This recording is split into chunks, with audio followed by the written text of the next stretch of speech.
Bugün 23 Şubat 2021 Salı Çarpel Medya'da Alternatif Bakış programına başlıyoruz. Hoş geldiniz. Bugün iki değerli konuğum var. Sayın Murat Civan ve Sayın Mehmet Emin Sever. Hoş geldiniz. Hoş bulduk. Hoş bulduk. Evet. Murat Civan 1956'da Diyarbakır'da doğdu. 1992'ye kadar Kürt devrimci yurtsever siyasetinde değişik düzeylerde görevler üstlendi. 1980'de ailece İsveç'e yerleşti. Memleketi ilkokulda öğretmenliği, yüksekokulda 1 yıl İngilizce, 1 yıl hukuk okudu. İsveç'te 4 yıl Kraliyet Yüksekokulu'nda bilgisayar mühendisliği okudu. Aktüel siyasi konularda Kürtçe, Türkçe yazıları olmakla beraber daha çok bağımsız araştırmacı yazar olarak Kürt dili edebiyatı ve tarihi alanında makale ve kitapları var. 1980 öncesinde Türkiye'de yayınlanan ilk Kürtçe Kültür ve Edebiyat dergisi Tirej'in ve 2000'li yılların başlarında yayınlanan Netkurt adlı Kürtçe internet haber sitesinin koordinatörlüğünü yaptı. Çocuklar için de Kürtçe masal derlemeleri ve çeviri çocuk hikayelerinden oluşan kitapları var. Bir Kürt aydın olarak zaman zaman görsel medyada aktüel siyasi tartışmalara katılıyor. Kitapları Türkçe açıklamalı Türkçe kurmancı dil bilgisi, Ahmed Khani Jiyan bir Baveri u Berhemin vi 1514 Çaldıran Savaşı'nda Osmanlılar, Safeviler, Kürtler, Haymana Kürtleri ve Kürtlerin Batı ve Orta Anadolu'da varlığı, Türkçe yazıları Türkçe yazılarını muratcivan.com'da okuyabilirsiniz. Mehmet Emin Sever 1944 Muş Varto Alıngöz köyü doğumlu. Azadi lideri Cibranlı Halit Bey'in kardeşi Ahmet Sever'in oğlu. İlk ve orta okul eğitimini Varto ve Muş'ta Diyarbakır Ziya Gökalp Lisesi mezunu. Muş'ta okudu ve Diyarbakır'da Ziya Gökalp Lisesi mezunu oldu. İstanbul Tıp Fakültesi'nde askeri öğrenci. Ankara Gülhane Askeri Tıp Akademisi'nde genel cerrah uzmanlığı yaptı. 1977'de askeriyeden istifa etti. Muş'ta ve Diyarbakır'da devlet hastanelerinde uzmanlık ve serbest çalıştı. 1991 genel seçimlerinde SHP Halkın Emek Partisi ittifakında Muş milletvekili oldu. Yeni Demokrasi Hareketi ve Katılımcı Demokrasi Partisi KADEP'te siyaset yaptı. Ankara'da ikamet ediyor ve evli 3 çocuk babası. Kürt tarihinden bir kesit, Azadi Örgütü ve Cibranlı Halit Bey isimli çalışması da bitmek üzere. Daha önce Osman Aydın'la, Osman abiyle yaptığımız programda sözü geçmişti ve demiştik bir gün alalım. Bir günde inşallah kitabı bittikten sonra alacağız. Önce tabii ben okumam lazım. Tekrar hoş geldiniz diyorum. Hoş bulduk, teşekkür ederiz. Evet. Bugün uluslararası siyaset ve Kürtleri tartışmak istiyoruz. Fakat bundan önce biliyorsunuz bu hafta pazartesi günü bir Kürt dili eğitim dili olsun ve resmi dil olsun sloganıyla bir imza kampanyası başlatıldı. Biz bugün pozitif ayrımcılık yapalım. Murat hem Çarpel Medya'da program yapıyor hem de Çarpel Medya'da onu görüyoruz. Önce Emin'den başlayalım. Bu konuda ne düşünüyorsunuz? Bu kampanya ile ilgili ne düşünüyorsunuz? Kürtler çünkü ilk defa uzun süredir çok geniş kesimleriyle, sivil örgütleriyle, partileriyle, siyasi hareketleriyle bir kampanya başlattılar. Ne düşünüyorsunuz bu kampanya ile ilgili? Dille ilgili bir kampanya değil mi ben? Evet, dil kampanyası. Kürtçe dil, yazım dili. Tabii Kürtçe eğitim dili olsun, evet, ve resmi dil olsun isimli bir kampanya başlatıldı. Bu kampanyada 9 tane HDP'dir, Kürdistan Özgürlük Partisi'dir, Kürdistan Sosyalist Partisi'dir, Kürdistan Komünist Partisi, Azadi Hareketi, yani bildiğimiz tüm hareketler var. Kürt şahsiyetler ve örgütler var herhalde. Evet, evet. Şimdi bu Kürtçe diliyle eğitim, özellikle Kürtçe dilinin eğitim dili haline, yani okullarda okutulan, üniversitelerde aynı şekilde devam ettirilen bir eğitim dilinin olması lazım. Eğer Kürtçe bir dil, daha doğrusu yazı dili haline getirilmezse, onunla ilgili eğitim yapılmazsa zamanla o dil kaybolur, azalır, giderek kaybolur.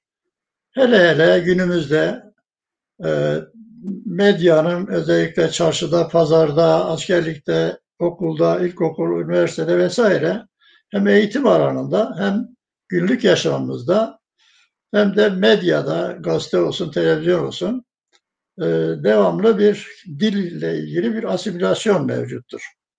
Bu asimilasyondan kurtulmak için mutlaka bu çok faydalı ve yani kutlanacak bir harekettir bu Kürtçe eğitiminin, Kürtçe dilinin yazım dili haline getirilmesi, bu konuda program yapılması, bu konuda çalışma yapılması çok önemlidir.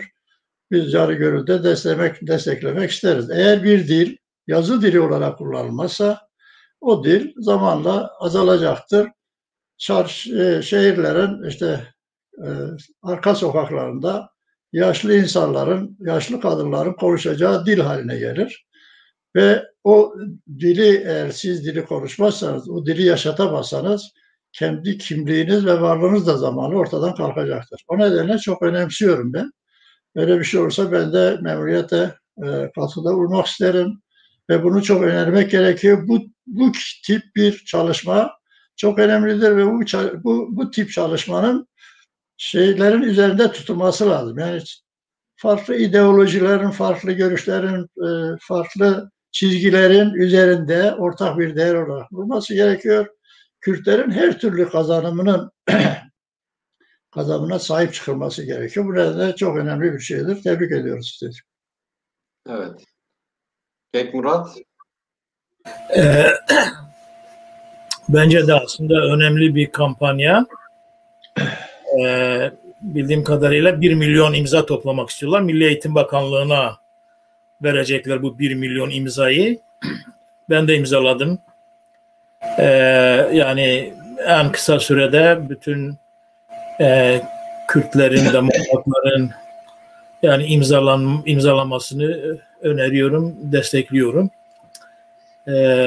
Onun ötesinde ama kampanya bildiğim kadarıyla yani dediğiniz o partilerin, örgütlerin ve onların oluşturdukları dil platformları var. 2 ya da 3 platform galiba orada.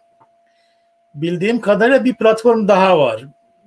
Bir Kürt platform daha var. Ben bildiğim 2 tanesi bunun içinde, yani bu çalışmanın içinde, ama üçüncüsü de bugün üçlü olsaydı ama bir şey olmaz. İşte bugün okudum, o üçüncüsü de destek verecekmiş. Bence de işte onu diyecektim zaten. İyi ki dediniz. Yani hem onların da bir kampanyası var. Yani birbirlerine destek vermeliler ve koordinasyon içinde olmaları diye düşünüyorum. Ayrıca bu arada yani bir takım kampanyaların içerisinde bir takım başka şeyler de yapılmasında yarar var. Yani bence Milli Eğitim Bakanlığı'ndan ayrıca farklı yerlere de verilebilmeli. Mesela Türkiye Cumhuriyeti Parlamentosu'na, bütün parlamento grup yani grubu olan partilere, yani imzanın mı verilmesi, çağrı mı yapılması? Onlara da çağrı mı yapılması? Yani hatta imzalar bile verilebilir, kopyaları yani. Kopyaları verilebilir ve bir dilekçeyle, bir şeyle. Hatta mesela benim önerim UNESCO gibi, başka Avrupa Parlamentosu gibi, yani Türkiye'nin anlaşmalarda imzası olan ve dil eğitimle ilgili olan kurumlar, yani uluslararası kurumlar.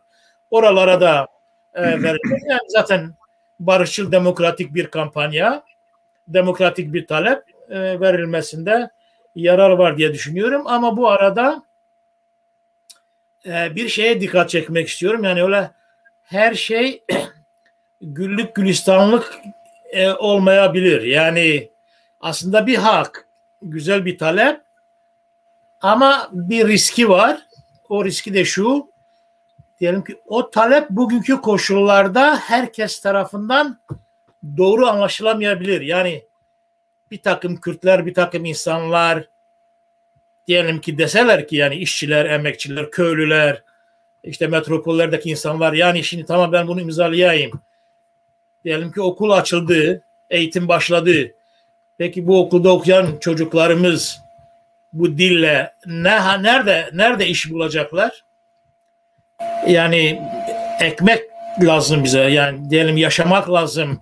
Çocuklarımızın iş bulması lazım. Biz kendimizin iş bulmamız lazım. Öyle uzatmıyorum ama bunun gibi somut böyle çok böyle insanların günlük yani yaşamlarını etkileyen rasyonel durumları hesaba kattığımız zaman bir sürü insan bunu çok romantik bulup diyelim ki çekincesini de koyabilir. Yani destekleyemeyebilir de. Yani bunun zaafları da olabilir. Yani onu da görmek aslında bu platformun bu kampanya döneminde onu da tartışmasında yarar var. Yani böyle bir şey de olabilir. Hatta böyle bir dilin benimsenmesini, kabul edilmesini, bu taleplerin kabul edilmesini istemeyenler böyle gerekçelerle insanları engelleyebilirler de. Bu anlamda bir takım riskleri var. O riskleri bence bilerek, onları tartışarak, onların önlemlerini alarak da hareket etmekte yarar var. Yani aslında bir hak çok iyi bir şey ve bir sürü kazancı var. Yani gündemleştiriyorsun, bilince çıkarıyorsun içeride, dışarıda. Hele anayasa tartışmaları oluyor işte önümüzdeki dönemlerde falan.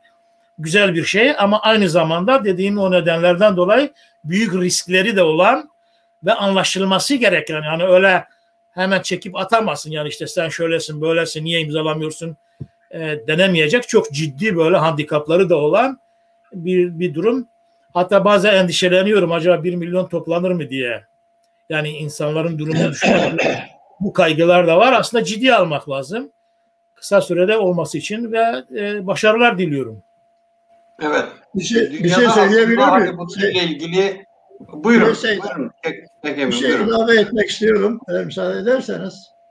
Bu konuyla ilgili daha önce ki sizin programınızda olmadığı için fazla üzerinde şey yapamadım. Ben şunu söyleyeyim sadece. Yani Kürtlerin parçalanmışlığı, 4 devlet arasında parçalanmış olması, sınırların ayrılığı dışında çok önemli faktörlerden birkaç kişi faktör var. Onlardan birisi dil birliğinin olmayışı. Yani diyelim ki bizde Kurmancı dili lehçesi mevcut. Bazı arkadaşlarımızda bazı bölgelerimizde Zazaca konuşuluyor. Aşağıda Soranice konuşuluyor. İran Kürdistan'da başka bir dil kullanıyor. Bu Kürtlerin birliğinin temin edilmemesinin de önemli bir faktörüdür. O nedenle bunun mutlaka resmi dil haline getirilmesi gerekiyor ve bunun mutlaka Tek Murad'ın da söylediği gibi yani ilkokulda, ortaokulda arkası gelecek şekilde yüksek öğrenimde görülmesi ve arkasında oradan mezun olanların istihdamının da yapılması gerekiyor ki yani şey olmasın. İnsanlar çünkü bazı ihtiyaçlarını da gidermek istiyor. Yani sadece şeyle olmuyor. Bir de bu tabii bir parlamento meselesidir. Yani anayasayla herhalde biraz da konuşacağız. Anayasa bu resmi dil 1924'lerdeki işte Mustafa Kemal'in otoriter döneminde, tek parti döneminde konan bir şeydir. Yani dil Türkçedir, resmi dil, devletin dili değişme şeklinde. Bu nedenle yani kamuoyunun bu yönde çalışması, sivil toplum örgütleri vasıtasıyla iletmeleri, Avrupa insan haklarına gitmesi, Avrupa Birliği müracaat etmesi, AGİT'e falan müracaat etmesi, ABD'ye, işte Birleşmiş Milletler'e falan müracaat etmesi ve gazetelere ilan verilmesi. Ayrıca parlamentoda bu işin çalışması gerekiyor. Yani bunun parlamenterler üzerinden parlamento doğulu Kürt milletvekillerinin bu işi ideolojilerin içinde tutarak bunu hükümetin işte yani iktidarın beğenisine sunması gerekiyor. Sempatik kanallarla bunu götürmesi gerekiyor diye düşünüyorum yani. Evet, teşekkür ederim. O dil, ben de bir iki cümle o dil meselesi, hece meselesiyle ilgili olarak biraz farklı düşünüyorum. Onu da belirtmekte belki yarar var bir versiyon olarak. Ben şöyle yanaşıyorum aslında, yani tek lehçenin resmi dil haline getirilmesi, yani geçmiş döneme ait, yani burjuva diyelim ki ulus devlet, Fransız devrimiyle, yani onu demek istiyorum, anlayışıyla ortaya çıkan tek dilli, tek lehçenin bir yörenin ya da bir kralın ya da işte bildiğimiz nedenlerden dolayı resmi dil haline gelmesi, diğerlerinin göz ardı edilmesi var. Ama bu çağımızda belki daha ayrıntıları değindiğimiz zaman, yani bu globalleşme döneminde, çok kültürlülük döneminde, yani bilim adamları bu Jacoben modernizmin getirdiği tek lehçenin bir resmi dil olma şeyinin toplumlara yani yarardan fazla zarar verdiği ile ilgili görüşleri var. Ve zaten Avrupa toplumları o tür anlayışları büyük ölçüde terk ettiler. Yani bu ülkede farklı düzeylerde kalmış olabilir ama esas olarak önerilen Avrupa Birliği'nin de önerdiği, yani bir farklı lehçelerin de insanlar, yani çünkü evde konuşulan dil diye bir şey var. Yani mother tongue, İsveç'te mesela modermål diyor. Yani veya işte evin dili, evde konuşulan dil, eğitim meselesinde. Bizde de aslında yani Kürtçe, ama Kürtçenin iki lehçesi var. Yani Kuzey Kürdistan'da. İki lehçe de, yani Kürtçe dersin ama bunun lehçesi, iki lehçesi de resmi olarak benimsenebilir. Bu ne, yani eğitimde demek istediğim, yani adı Kürtçedir ama diyelim ki Zazaların yaşadığı bölgelerde ta ilkokuldan en yüksek okula kadar eğitim Zazaca olur ama Kurmancı öyle bir müfredatla olur ki bir Zaza genci, çocuğu liseyi bitirdiği zaman Kurmancı'yı mükemmel öğrenebilmelidir. Yani anlayabilmelidir. Kurmanç bölgesinde de eğitim Kurmançça olmalı ama Zazaca, bir Kurmanç çocuğu liseyi bitirdiğinde Zazaca'yı çok rahat anlayabilmelidir. Bu düzeyde gittiği zaman hiçbir problem çıkmaz. Resmi dil, diyelim ki resmi dil, Kürtçe resmi dil olsun dediğimiz zaman da yani muhtemelen en iyimser ihtimalle Kürdistan'da birinci resmi dil ama Türkiye çapında ikinci resmi dildir. İkinci resmi dil olduğu zaman da yani Kürdistan okullarında eğitim Kürtçe'de olsa Türkçe'de öğretilecek. Yani Türkçe diyelim ki bütün resmi dil, birinci resmi dil olduğu için öğretilecek.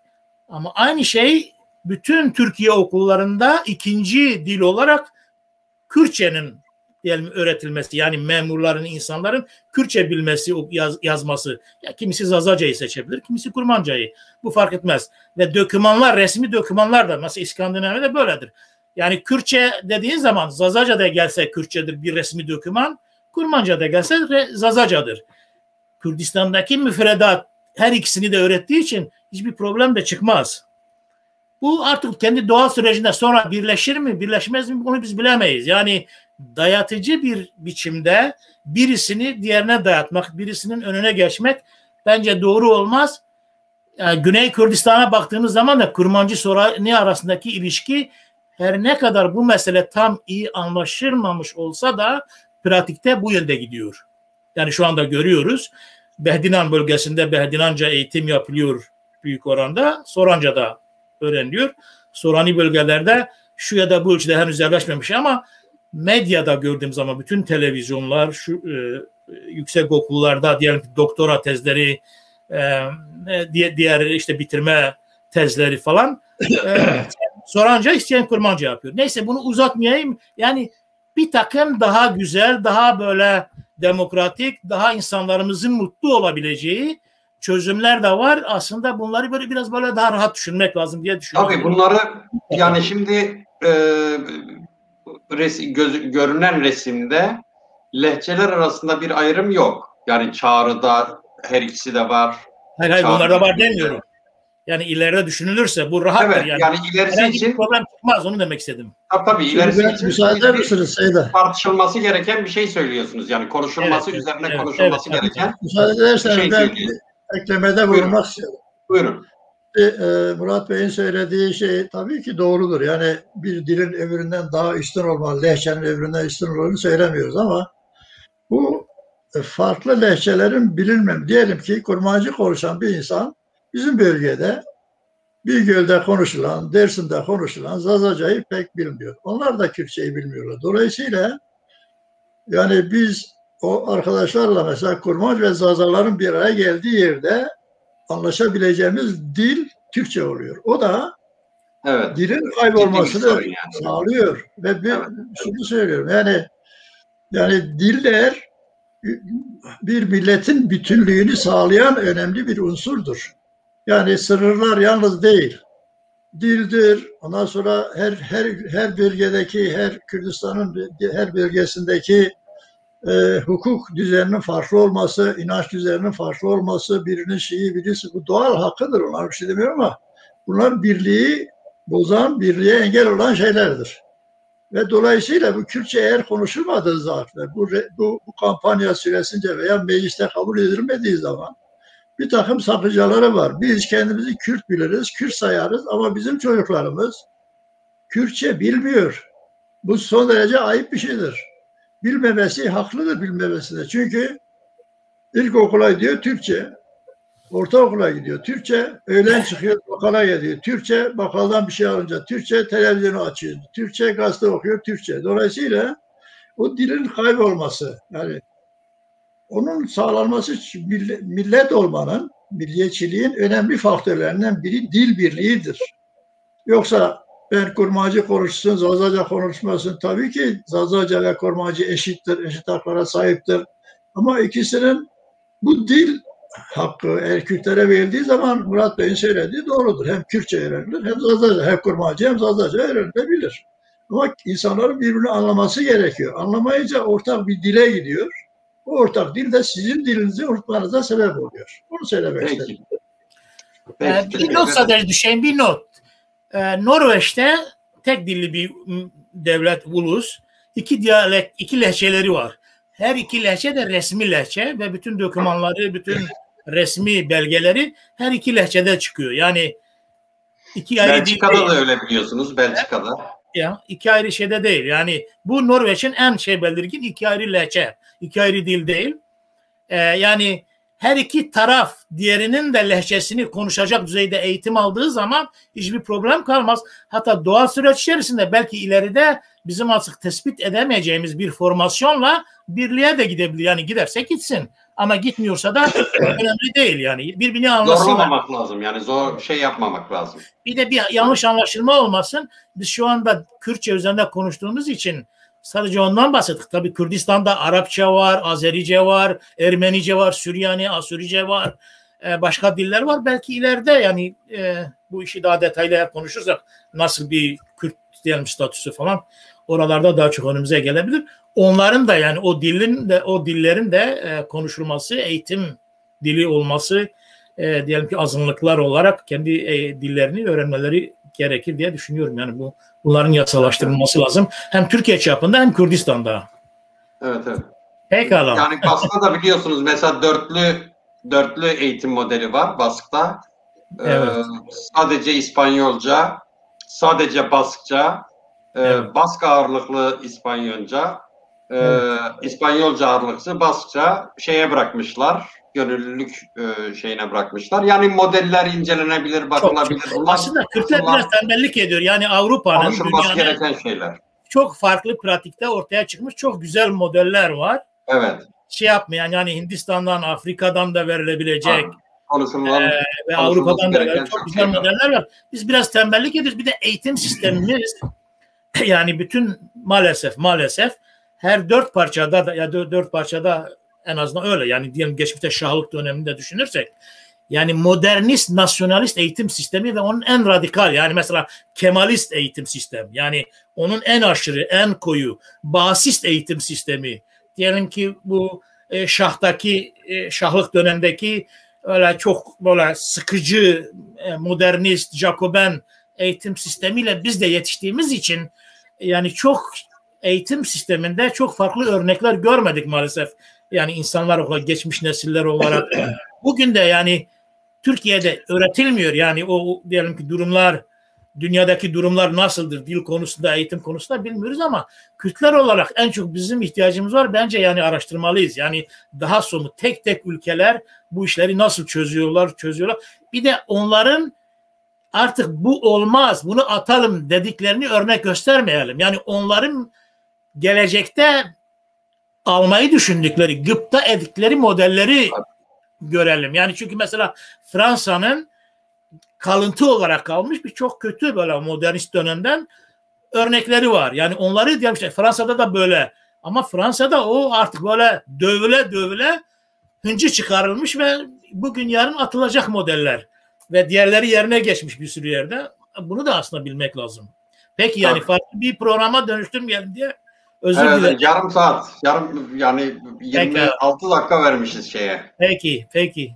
Öyle bir döneme rast geldi tabii. Tabii üzerine konuşulacak çok şey var bu konuda. Doğru. Daha konuşacağız. Olabilir mi, olmaz mı? Evet. 1 milyon imza hedefi başarılır mı? Keşke başarılsa yani. Keşke üstüne çıkılsa. Yani kısa sürede hemen kısa sürede başarılması gerekir aslında. Evet, bilmiyorum ya. Mesela bugün merak ediyorum. Bugün Change.org'da acaba kaç imza oldu? Bakılabiliyor mu onu da bilmiyorum da ona. Bizim Ebindar bilebilir rejide.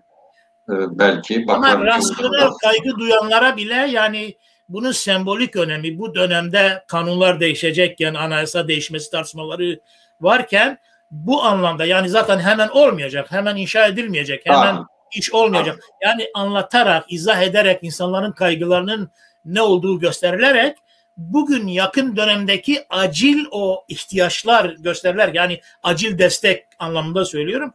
Onlar belirtilerek yani bunun o anlamdaki önemi kavratılırsa bence çoğu insan daha rahat imzalar. Evet. Tabii bu işin bir de güzel yanı yani Kuzey Kürdistan'da politik hareketlerin bir ortalama bir ortak davranış şeyler olması, pozisyon almaları da bu bakımdan da iyi bir şey. Keşke mesela Saadet Partisi'nin Kürdistan'daki şeyleri, parti örgütleri, Deva Partisi'nin, Gelecek Partisi'nin parti örgütleri de şey yapılsaydı. Onlara da gidecekler sanıyorum. Bence gitmeleri gerekir. Çünkü onlar da çok iyi insanlar ve bizim gibi yurtsever Kürt insanlar destek buldukları zaman, diyelim ki diyalog gördükleri zaman bence çok büyük bir çoğunluğu sevinerek yani bu işin içerisinde yer alır. Oradaki insanlar yani Kürt insanlar. Şurada burada şey yapabilir ama yani bu talepleri gönülden destekleyen insanlar en büyük çoğunluğu yani. Rakamı aldım. Şu an itibariyle 5026'ymış. Evet çok az. Yani çok az yani. Evet, çok az. Evet, ama yani neyse bakalım onu artık falan başka programlar. 25 Mayıs'a kadar sürecek bildiğim kadarıyla. Evet. 25 Mayıs'a kadar umarım daha fazla imza toplanır. Peki bunu yani konuşabiliriz. Daha önümüzde zaman da var. Şimdi Gekem'in sizden başlayalım. Uluslar yani mesela 90'lardan sonra özellikle Körfez krizinden sonra Kürtler politikayla ilgilenen, siyasetle ilgilenen Kürtler bir tür uluslararası politika uzmanı olmaya başladılar. Yani kim ne diyor, hangi ülke neyi diyor, hangi düşünce kuruluşu neyi tartışıyor diye. Size şöyle sorayım. Kürtler için uluslararası ilişkiler neden çok önemli? Niye çok önemli? Mesela eskiden şöyle bir şey vardı. Yani kendi iç dinamikleri, kendi birliği, kendi gücü. Tabii elbette buna her zaman ihtiyaç var da. Fakat uluslararası politikalar daha öne çıktı. Kürtler için niye bu kadar önemli uluslararası ilişkiler? Şimdi ulusal meseleler, özgürlükler, ne bileyim işte otonom bir sistem veya bağımsızlık bir milletin hak gaspı olduğu zaman onun çaresi yalnız kendi gücüyle olmuyor. Şimdiye kadar bunu gördük. Yani işte diyelim Kürt meselesiyle ilgili bir çözüm istendiği zaman, Kürt haklarıyla ilgili, temel hak ve özgürlükleriyle ilgili, kendini yönetmeyle ilgili problemler ortaya çıktığı zaman bölge devletleri bir defa beraber hareket ediyorlar. Onu boğmak için, ona o hakkı verdirmemek için. Bunun yanında yani Batı ülkeleri 1900'lerin başında Birinci Dünya Savaşı dönemlerinde 1918'lerde falan yani Batı devletleri tamamıyla emperyalist emellerle Rusya dahil hepsi Kürtlerin bırakın yardımını, bütün Kürt örgütleri kendilerinden yardım talep etmelerine rağmen, müracaatlarına rağmen hiçbir yardımlarında bulunmadılar ve aksine kendini sömüren devletlerin yardımında oldular. Ekonomik olarak yardımcı oldular, siyasete yardımcı oldular, askeri olarak yardımcı oldular. Dolayısıyla bir milletin, bir halkın kendi özgürlüğünü kazanabilmesi mutlaka o milletin gayretiyle, birliğiyle oluyor ama hem bölge devletlerini ikna edilmesi gerekiyor hem de uluslararası alanda bir destek görmesi gerekiyor. Bunu 1900'lerin başında Wilson prensipleri ve işte Lozan'la ilgili ve ABD'nin imzalamaması gibi Kürtler bir Sevr'le ilgili Kürtlerin moral olarak şey yaptı. Aslında çok ölü doğmuş şeylerdi. Kürtlere hiçbir faydası da olmadı ama Kürtler onu kendilerine destek olarak mücadeleye başladılar. Ve Kürtler için şu önemliydi. O antlaşmalarda ve kararlarda Kürtlerin, Kürt halkının ve Kürt devleti, bağımsız Kürt devleti sözünün o kayıtlara geçmiş olması. Dolayısıyla o Kürtler için önemli bir faktördü. Şimdi daha sonra özellikle bugünümüzde Orta Doğu'ya ve Kürt meselesine hakim olan ABD'dir.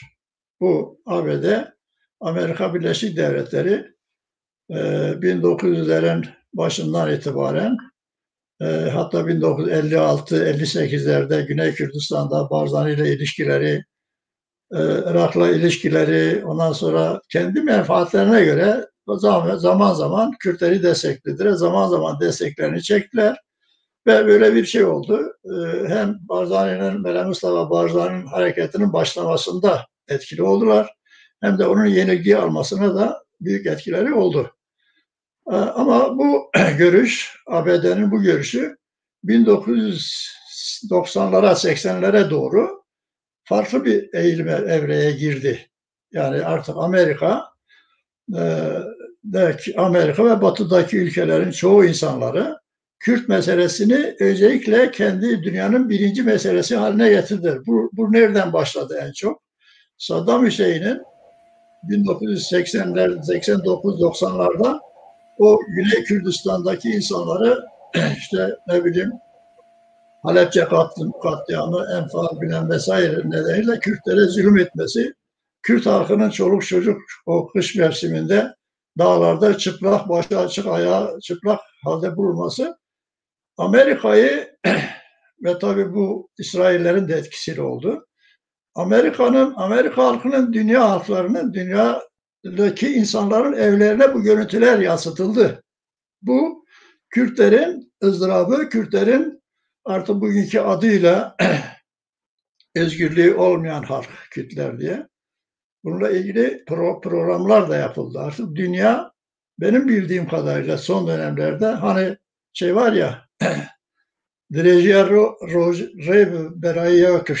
yani yolun uzunluğu genişliğinden anlaşılır. Bugün de öyle anlaşılıyor ki uluslararası gruplar, uluslararası güçler, demokrasi ülkeleri Kürtlere yardımcı olmak istiyorlar ve Kürtlerin yardımını da yapacaklar. Mesela 1988'de ABD Kongresi, Ulusal Kürt Kongresi adıyla toplandı. Ve Bağımsız Kürdistan Devleti'nin desteklenmesi kararı alındı. Paris Kürt Konferansı'na biliyorsunuz, Kürt parlamenterler, 18. dönem Kürt parlamenterleri katıldı. Ve bu kongrede, Paris Konferansı'nda Amerikan Dışişleri Başkanı, Ondan sonra Kennedy ve Mitterrand'ın konuşmaları oldu. Siz de o toplantıya katılanlardan mıydınız yoksa? Hayır, o bizim 19. dönemdi. Onlar 18. dönemde katıldılar. Tabii Avrupa devletleriyle, Amerika'yla biz de bizim dönemimizde de elçilikler vasıtasıyla, siyasi kişilikler vasıtasıyla görüşmelerimiz olmuştur ama şu çok belirgindir yani. Amerika ve Batı veya güçlü devletler sizinle konuştuğu zaman size bir şey vermiyor. Ama sizden bilgi alıyor. Dolayısıyla o kendi dağarcığına kaydediliyor. Ondan sonra dolayısıyla şimdi mesela 2-3 gün önce çıkan bir şey var. Gazete haberi var. Duvar gazetesinde. Karar gazetesinde pardon.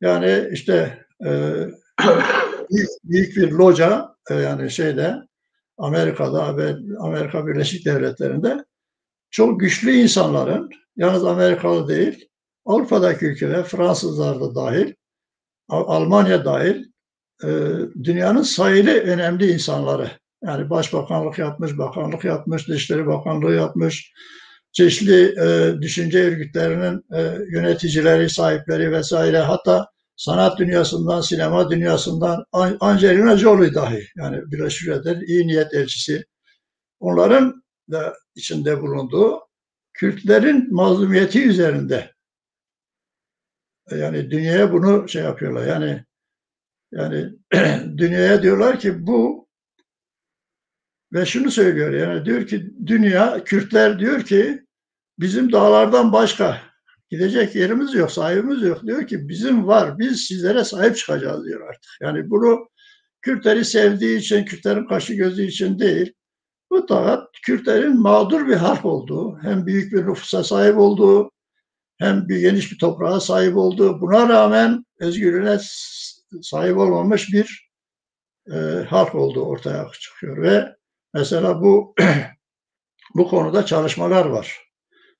Bu konuda şimdi Türkiye'nin de dikkat ederseniz medyasını izlediğinizde bu son zamanlarda özellikle bu Amerikan seçimlerinden önce ve sonra Biden'ın Kürtlerle ilgili söylediği şeyler Türkiye'yi çok rahatsız ediyor. Yani diyor ki örneğin ben otoriter rejimleri, Biden öyle diyor. Ben otoriter rejimlere karşıyım, demokrasiyi savunuyorum, demokrasiye yardımcı olurum. Hatta Türkiye'de de işte otoriter bir iktidar yerine ben muhaliflerden ve Kürtlerden yani iktidar almasını, yardımcı olmak istiyorum diyor. Dolayısıyla bir Kürtlerin kendi başına Orta Doğu'daki kendisinin Kürtistan'ı bölüşen devletler tarafından onlara karşı bir şey yapması asimetrik güç nedeniyle mümkün değil ve dünyanın desteğini almak durumundadır. Bu dünyanın desteği Kürtler için çok önemlidir. Ve bu destek günümüzde artık yani Kürt meselesi dünya gündeminin birinci sırasında yerini almıştır. Ve Kürtler için adalet isteniyor. Bu yani bir savaş bilmem ne nedeniyle değil. Yani Amerika Birleşik Devletleri Türkiye'ye diyor ki sizin içinizde şu kadar nüfus var, şu kadar halktır ve bunun adı Kürt halkıdır. Buna demokratik açılımlar yapın. Dilini serbestleştirin. Örneğin işte ne bileyim kurumlarını yapın, yerel yönetimlerine güç veren ondan sonra ve buna direniyor Türkiye. Yani direnmesinin sebebi Kemalizm'den gelen bir şey var. Bir tekçilik, ünitercilik, tek devlet. Bu model daha sonra bir takım liberal partiler geldi Türkiye'de. Mesela Menderes döneminde olsun, işte David'in Özal döneminde olsun bir takım farklar gösterdi. Tayyip Erdoğan da ilk başında geldiği zaman bir takım adımlar attı. Ne bileyim akil adamlar. Peki bunlara sonra gelelim. Yani konuşacağız. Şeyi de konuşacağız. Yani Türkiye'nin pozisyonu. Kekem'in ne dersin? Biraz burada şey yapalım. Biraz nefes al sen de. Evet. Kek Murat'a sorayım.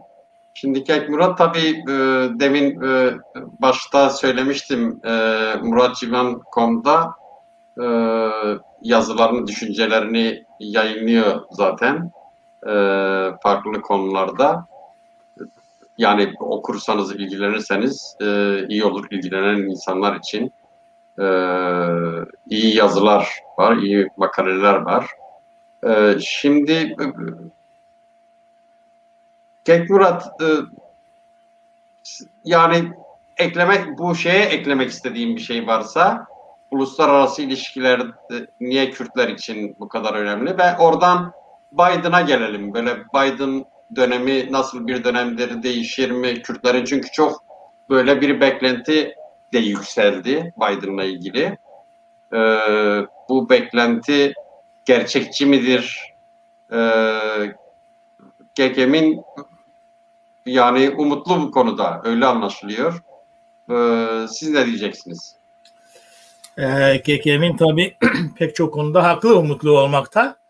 O bazı belirttiği konularda ben de umutluyum uzun vadede, ama yani kısa vadede değil de uzun vadede ve bir yere kadar bence onların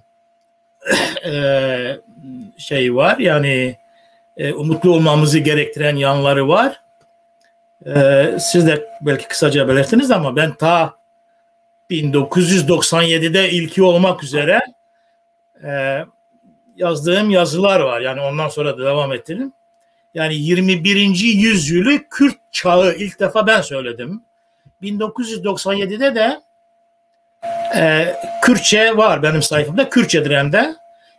Yani IT çağı, yani bilgi çağı, informasyon teknolojisi çağı ve Kürt sorunu diye. Yani bu globalleşme, IT, informasyon çağı Kürt sorununu nasıl değiştirecek? Yani öyle sanki hiçbir şey olmamış gibi, bizi ilgilendirmeyen bir şey değil.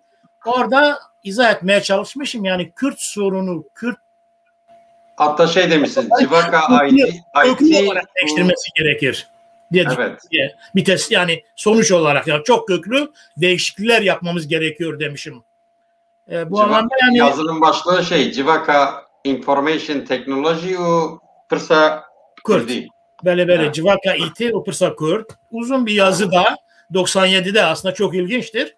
Bugün yani çok böyle günlük yaşamda gördüğümüz bir takım şeyleri o zaman yani o dönemin gelen ilk teknoloji düzeylerine yakın şeyle izah etmeye çalışmışım. Bunların toplumların ilişkilerine, düşüncelerin değişmesine, devlet ilişkilerine falan nasıl yansıyacağını. Neyse onu bir yana bırakalım da. Yani böyle değindim, yani orada. Peki o zaman yazdığınız şeyler bugün karşılığını buldu mu? Yani diyelim ki gerçekleşiyor mu?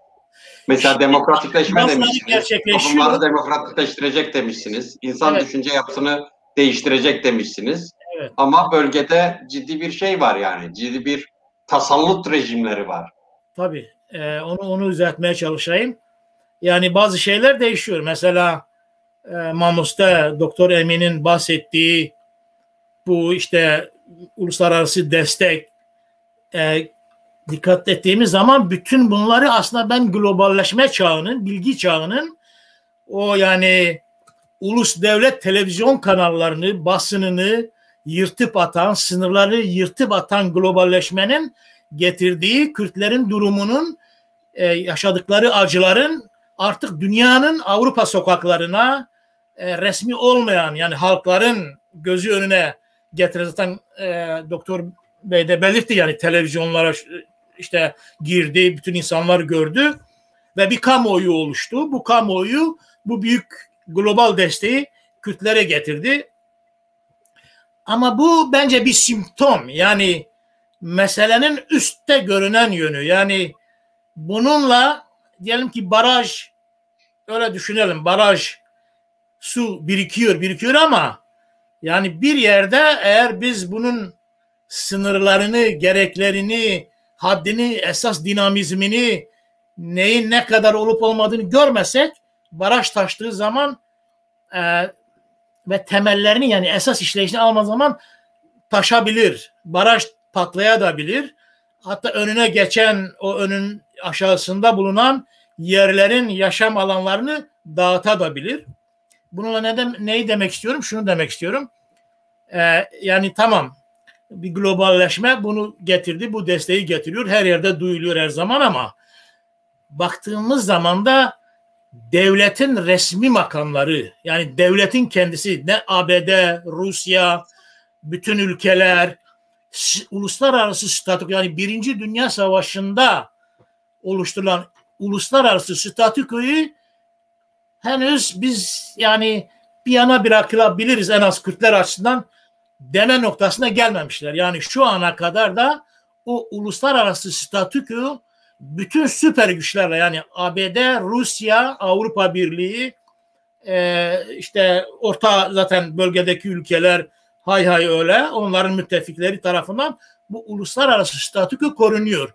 Nihayet referandum ve ardından gelen olaylarda yani diyelim ki Kerkük meselesinde falan gördük, yani uluslararası müdahale, yani o Kürtler üzerindeki uluslararası statükonun gerçekten de diyelim ki yerinden şey olabilir, yani taş yerinden kıpırdayabilir noktasına geldiği zaman baktık ki böyle bir müdahale oldu ve en şey olan dostlarımız bile o şeyde yer aldılar. Yani o müdahalede yer aldılar. Tabii diyelim ki bizim imha olmamızı istiyor değiller. Yani ben öyle düşünmüyorum. Kürtlere önem veriyorlar. Kürtleri seviyorlar. Kürtler önemli bir dinamizm. Neden önemli bir dinamizm? Bir kere herkesten belirtmek lazım. Yani bizim kendi iç açımızdan çok olumlu bir şeyimiz var. Kürt hareketi seküler bir hareket. Batı yanlısı, demokrasi yanlısı bir hareket. Yani Orta Doğu'ya baktığımız zaman her tarafta, yani Şii, Sünni, öbür dünyalara baktığımız zaman, yani diğer dinlerde işte muhafazakarlık falan baktığımız zaman, yani anti demokrasi, anti batı, anti global şeyler çok yaygın. Hele sekülerizm yani hiç de anlaşılmış değil. Yani o Kemalist sekülerizm zaten her şeyi bozduğu için anlaşılmış değil. Bu anlamda en seküler, en böyle demokrasiye uygun topluluk Kürtler ve onların bütün parçalardaki bütün siyasi hareketleri, beğenelim beğenmeyelim, yani solda da sağda da Kürt hareketi seküler bir hareket. Bunun da anlaşılır nedenleri var. Yani Kürt hareketi aydınlardan, işte batıda yetişmiş, işte demokrasiyle, batı devlet, bilimle tanışmış insanlar. Onun dışında bizim toplumumuza ihtiyacı, bizim toplumumuz, Kürt toplumu, biz farklı dinlerden, farklı mezheplerden, farklı tarikatlardan, farklı işte anlattık dil gruplarımız var, başka farklı özelliklerimiz var. Biz eğer seküler bir toplum yaratmazsak, seküler bir hareket oluşmazsa Kürt ulusunun birliği gerçekleşmez. Yani sadece Sünniliğe dayanan, sadece Şiiliğe dayanan, sadece Aleviliğe dayanan ya da sadece işte şuna buna dayanan bir hareket Kürtlerin tümünü yani ulusal birliğini temsil edemez. Onun ötesinde bir de bizde çok güçlü, bizim yani çerçevemizde, tabii Kürdistan çerçevesinde önemli, dikkate almamız gereken Müslüman olmayan topluluklarımız var. Etnik başka topluluklar var. Yani Kürdistan'ın demokrasi, huzur, özgürlük ortamı bulması için yani o sekülerlik çok önemli. Ayrıca biliyorsunuz o referandumdan hemen önce Mesut Barzani Kürdistan bölgesinin başkanıydı. Daha böyle tam referandum yapılacak. Yani bütün o farklı topluluklara, dini, mezhepsel, etnik, işte dil topluluklarına cevap olsun diye Kürtçe dedi. Biz Kürdistan'da kavmici bir devlet oluşturmayacağız. Biz çoğulcu bir devlet oluşturacağız. Yani uzlaşmaya, anlaşmaya, konsensüse dayanan bir toplum oluşturacağız. Yani bu işte diyelim geniş ayrıntısı anlasaydık, yani ulus devlet yerine diyelim ki Türk devleti, ulus devlet, yani sadece Türk milleti çoğunluk, onun haklarını esas alan diğer tüm etnik toplulukları, azınlıkları, farklı mezhepleri, farklı işte dinden olanları göz ardı eden ulus devlet. Ama zaten işte biliyoruz ki Avrupa'da da öyle şeyler vardı ama global çağdan sonra dünya bunu reddediyor artık ve dünya dayatıyor herkese. Böyle olmaz, yani ulus devlete son verecek. bu Kürdistan'da ulus devlet başka bir anlayışla reddedildiği için bazen Kürt aydınları bu işi şey yapamıyorlar. Yani biliyorsunuz yani ulus devleti reddeden bir takım Kürt grupları var. Öyle diyelim yani. Ama bunlar Kürt devletinin ulus devlet olmasını reddederken Türk devletinin, İran devletinin, Irak devletinin büyük ulus devletler olmalarını destekliyorlar, savunuyorlar. Evet.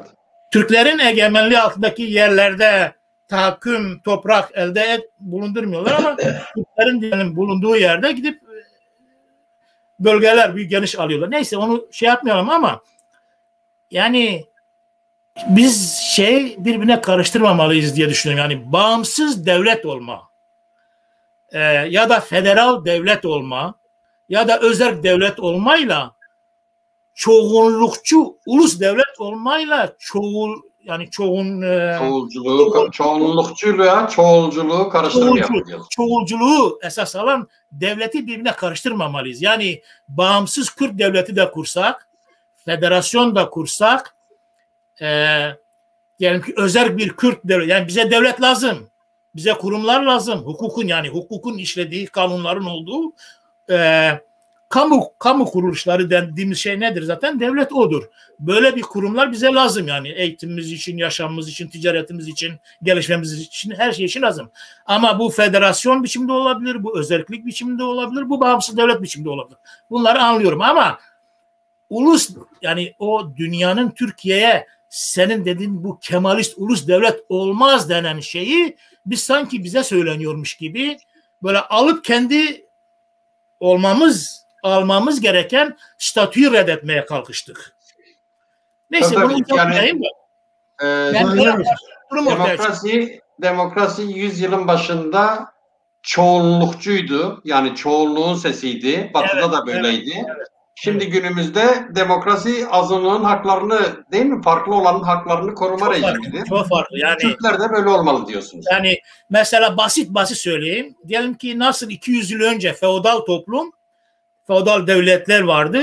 Burjuva kapitalizm, endüstri toplumu doğdu. O küçük feodal devletler bu yaşamın önünde engel oluyordu. Bunun yerine ulusal devletler yani pek çok feodal devleti bir araya getirip onların o sınırlarını kaldıran daha geniş ulus devletler kuruldu. Aynen şu anda da globalleşme olayı dediğimiz olay bence endüstri toplumundan sonraki bir toplum biçimidir. Ama bu belki 50, 100, 200 yıl da sürer. Bu ayrı bir sorun ama yeni bir toplum biçimidir. Ve bu ulus devletler, o geçmişin endüstri toplumunun ulus devletleri, ulus sınırları, o gümrükler, o böyle işte ulusal irade, çoğunluk ben çoğunluğu sağlamışım burada ben söz sahibiyim. Onları artık tahammül edemiyor. Yani Amerika eğer Türkiye'ye ya olmaz orada Süryani var, orada Kürt var, Alevi var, Sünni var, bilmem ne var. Sen bunları kaldıracaksın. Sen devletini küçültmen lazım. Ben sana yatırım yapabilmem için çünkü artık öyle olmuş ki global sermaye her bir holding ya da büyük bir sermaye kuruluşu pek çok devletten daha büyük bir sermayeye sahip, yıllık bütçeye sahip. Yani devletlerin sınırlarını aşmış. Bu nedenle yani Amerika bunu derken bir böyle hayır kurumu gibi Kürtlere acıdığı için Kürtlere yani şöyledir böyledir diye yani bir hayırda bulunmak için değil yani yeni toplumsal globalleşmenin getirdiği bu ulusları aşan devletleri, o modern devletleri aşan şeyleri getirdiği için bu büyük süper güçler diyelim ki uluslararası büyük kuruluşlar, devletleri aşan kuruluşlar devletlere ulus devlet olarak küçülün. Diyelim ki ülkenizde bu nedenle diyor ki mesela yani merkeziyetçiliği kaldırın, bölgelere otonomi verin, şehirlere otonomi verin. Bireyler daha özgür olsun. Liberalizm yani birey olarak daha özgür olsun. Bütün diller konuşulsun. İsveç'e dağıttılar. 5 azınlık var sende. Her 5 azınlığın dilini kabul edeceksin. İsveç Avrupa Birliği'ne girdiği zaman daha birkaç sene önce azınlık kabul etti ve dillerini kabul etti. Eğitim şeyi olarak. Yani Avrupa Birliği özellik şartını kabul etti. Uğraşmıyor yani İsveç'le de uğraştı. Sende 5 tane azınlık var. Sen şimdi bunları ne yapacaksın? bunlara dil haklarını verme, eğitim haklarını vermediğin zaman, azınlık olarak resmen kabul etmediğin zaman sen Avrupa Birliği'ne giremezsin. Aynı şey diğerini söylüyor. Neyse yani baş artmayayım ama bu dediğim şeyler bu anlamda doktora katılıyorum. Yani dayatılıyor Türkiye'ye, diyelim Suriye'ye, İran'a ya da başka ülkelere. Ama bu belli bir yerde belli bir simptomdur. Onun bir de diğer yanını müsaade ederseniz bir örnekle göstermek istiyorum. Şu anda bizim Kürtler olarak 4 parçayız. Mücadelemizin en ileri boyutu olan yer Güney Kürdistan. Değil mi? Yani gözümüzün önünde bizden daha, yani biz Kuzey Kürtleri, Batı Kürtleri, Doğu Kürtlerinin böyle çok yani bizim geleceğimizi bize göstererek gidiyor. Yani önümüzde gidiyor ya. Şimdi bakın düşünelim. Orada 60'lardan bu yana süren Kürt hareketinin bir silahlı peşmerge hareketi vardı. Yani mücadelesi o kadar boyutlanmış, geçmişte otonomi bile almıştı yani Saddam'ı sıkıştırarak. Bu ne kadar gelmişti. O Körfez olayı dediniz ya, orada sonra Amerika işte Körfez Savaşı'ndan sonra geldi, Irak'a girdi, İngiltere ile beraber diğer uluslararası müttefikleri var olanlarıyla beraber devleti dağıttılar, bağısı dağıttılar, muhaberatı dağıttılar, orduyu dağıttılar. Yani orada o devleti kuran ne varsa her şeyi feshettiler. O silahlar darmadağın oldu, tüccarı aldı, kaçırdı, götürdü, örgütü götürdü, Kürdü götürdü, Arabı götürdü, Şiisi diye. Yani böyle enkaza dönüşmüş bir Irak. Öyle değil miydi? Yani çok açık gördük. Öyle bir noktaya geldi. Sonra IŞİD de geldi ve Kürdistan işte yıllarca diyelim ki hayallerimizde olan işte Kerkük Kürdistan, Dile Kürdistan'e, oraları hepsini aldık. Hamrin dağlarına kadar, yani Kürdistan'a ait olan bütün coğrafyayı aldık.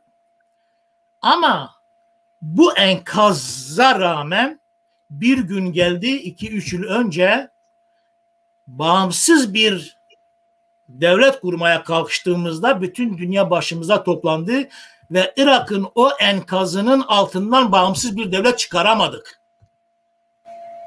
Şimdi Irak'ın o enkazının altından, yani ordusu yok, istihbaratı yok, silahı yok, işte senin diyelim çok modern silahların var, yardımın var, bilmem şunu. Buna rağmen buna gücümüz yetmedi. Neden? Uluslararası statü bunu kabul etmiyordu.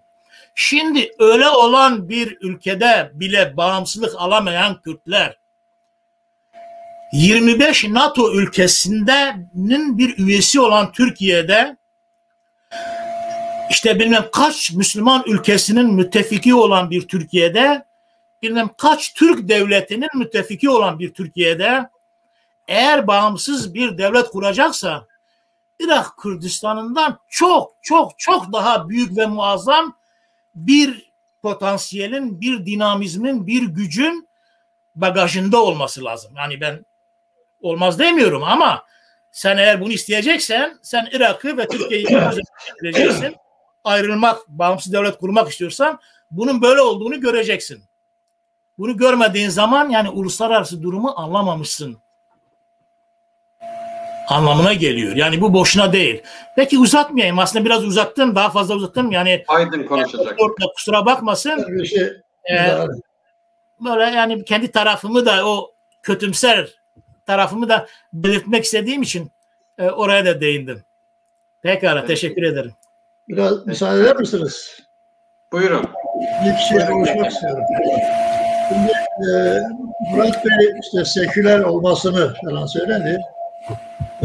Yani ve diğer inançlar, işte diyelim diğer mezheplerle ilgili ve diğer mesela Ermenilerle ilgili veya Süryanilerle ilgili, eğer Murat Bey de bilir, yani 1908'lerde başlayan, 1907'lerde 8'lerde başlayan ve bir takım Kürt örgütleri, 2. Meşrutiyet dönemindeki Kürt örgütleri dahil olmak üzere 1918'lerde başlayan işte Mondros mütarekesini takiben başlayan işte Kürdistan Teali Cemiyeti ve Teşkilat-ı İçtimai Cemiyeti, bu cemiyetlerin hiçbirinde ırkî bir şey yoktur. Kürt meselesi daima mezheplerin, aşiretlerin üzerinde olan bir harekettir. Onun için sekülerdir. Dolayısıyla yani bunun bir defa bunu bu tarafa şey yapmaya gerek yok. Kesinlikle Kürt hareketi sekülerdir, ulusaldır, milliyetçidir ve diğer halkların hiçbir zaman mesela bir Kürt hareketinde, Kürt örgütlenmesinde, Kürt dergilerinde ta 1988'lerden başlayan bugüne kadar gelen örgütlerin hiçbirisinde Ermeni aleyhtarlığı yoktur. Süryani aleyhtarlığı yoktur. Ve Alevilik veya Sünnilik üzerinde herhangi bir şey yok. Bütün Kürtler bu mezhepler, inançlar ve dilleri aşarak bu programları yapmışlar. Şimdi bunun tabii Murat Bey dedi ki işte diğer halklar da falan var. O halklarla ilgili ben size daha canlı bir şey söyleyeyim. İşte Kürdistan parlamentosu açıldığı zaman yemin merasimi ilk açıldığı sırada ben Şerafettin Bey, Derviş Sado, Ali Güneş, işte Şakir Epözdemir, Mahmut Sönmez, Mustafa Özer, avukat falan böyle Haşim Haşimi beraber gittik parlamento açılışına, yemin törenine. Oradaki yemin şuydu. Biz Kürdistan halkının mutluluğu ve zenginliği için yemin içeriz. Yani ben Mele Mustafa Barzani ilke inkılabı üzerine demedi. Anlatabiliyor muyum? Yani Kürdistan halkı ve orada yemin içenler Müslümanı Kur'an üzerine yemin içti. Süryasi, Mesihisi İncil üzerine yemin içti. Türkmeni Türkçe konuştu. Kürdü, Kurmanisi Kürtçe konuştu. Anlatabiliyor muyum? Yani Kürtler azınlıklarla ilgili farklı gruplarla ilgili herhangi bir şey yok yani bir böyle bir üstün ırk olma veya ne bileyim bir onları hakir görme, onları düşman olma böyle bir problemleri yok. Bu nedenle yani bu pratikte gördüğümüz bir şey. Ama mesela 100 senelik Türkiye parlamentosunda siz halen işte Atatürk ilke ve inkılapları üzerine Büyük Türk milleti üzerine böyle bir milleti bir milletin toplumu içindeki bir ırkı kutsayarak, ileri sürerek, diğerlerini silerek, diğerlerini görmemezlikten gelerek böyle bir metin şey yok yani. Ve mesela Kürtlerin Kürt parlamentosundaki milletvekillerini öncelikle savunacakları bir şey de hem dildir hem de işte mesela milletvekili yemin metnidir. Yani bunu bir defa değiştirmek gerekiyor. Buradan başlamak lazım. Ve parlamentoda olan bir şeydir bu. Benim söylemek istediğim yani işte Batı ülkeleri Kürtleri çok seviyor, çok işte hayrandır veya bilmem başkasını veya Türkiye'yi sevmediği falan anlamında değil. Dünyanın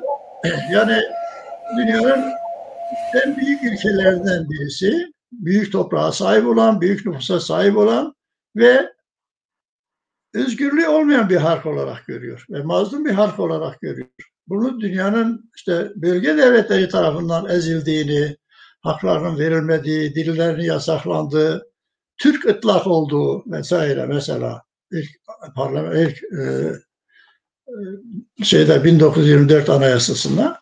Şimdi bunlar için şey yapıyor. Ve bir de ben şunu söyleyeyim yani işte bilmem Amerika 1958'lerde işte Sovyetlerin Orta Doğu yerleşmesine karşılık işte Saddam onlara karşı Mele Mustafa Barzani'yi destekledi, sonra desteğini çekti, sonra işte referandumda bilmem şunu yaptı, sonra işte geri çekildi falan. Bazı şeyler var ki insanlar buna engel olamaz artık. Yani dünya toplumu, kamuoyu buna engel olamıyor. Nedir bu?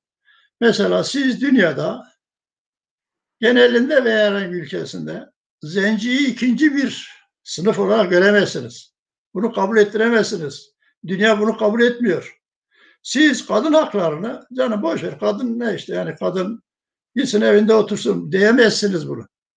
Çevreyi kirletemezsiniz. Bu artık şeydir yani dünyanın tüp macundan nedir o? Tüpten macun çıkmış geri alamazsınız bunu. Kürt meselesi dünyanın gündemine gelmiş. ve Kürtlerin mazlumiyeti üzerinde dünya konsensüs halindedir. Dünya devletleri, güçlü devletleri bunu söylüyor yani. Bu yalnız mesela şunu söyleyeyim. Mesela bugün Biden'a çok ümit bağlıyor Kürtler. Yarın Biden işte diyelim ki vazgeçti. Vazgeçse de Amerikan kamuoyu, lobileri, dünya örgütleri, dünya sanatkarları, dünya ne bileyim insan hakları savunucuları, ne bileyim işte bir sürü bilmem ödül almış grupları, sermaye grupları, lobileri bu mesele canım o Biden vazgeçti ben tamam onunla beraber diyemez artık. Yani Kürt meselesi artık bu halledilmesi gereken bir meseledir. Bizim Türkiye'den, İran'dan, Irak'tan istediğimiz şu. Demokrasiyle yapın bu işi. Başkasına müdahaleye gerek yok. Yani biz Türkiye'de yaşayan insanlar Türkiye'nin bölünmesi, Türkiye'nin bilmem ne anlamında söylemiyoruz yani. Kendi toprağımızda, kendi köyümüzde, kendi şehrimizde kendimizi yönetelim. Kendi haklarımızı savunalım. Türkiye ile olan ortak değerlerimiz var. Nedir? Sınırdır, ordudur, paradır falan. Ama yerel yönetimlere çok geniş yetkiler verilmesi lazım. Kürtler de ben halkım, bu bölgenin, bu ülkenin bir grubuyum, bir farklı kimliğe sahibim ve benim haklarımı kullanıyorum demesi lazım yani.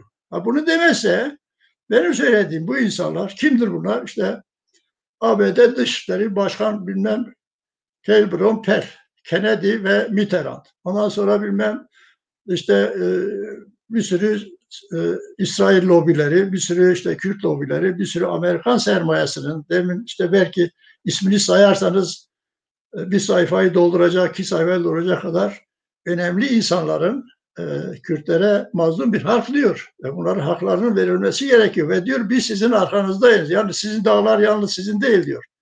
Ve ne yapıyor? Papa Franciscus ne yapıyor? Kürdistan'a gideceğim diyor. Bu önemli bir şeydir. Yani neden İran'a gitmiyor da Kürdistan'a gidiyor? Çünkü Kürtler sekülerdir. Batı yanlısıdır. Moderndir. Moderniteden yanadır.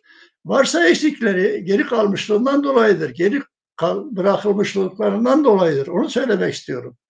Yani Biden'ı veya bir başkasını işte yarın bu böyle dedi ama Amerika işte Amerika'dır sonuçta ne olacak yarın işine gelmeyince tekmeyi vurur. Yok artık bu dünyanın gündemine girmiş bulunuyor. Herkesin buna göre Peki yani Türkiye ne yapmak istiyor? Bunu yani sürdürülebilir bir şey mi bu durum?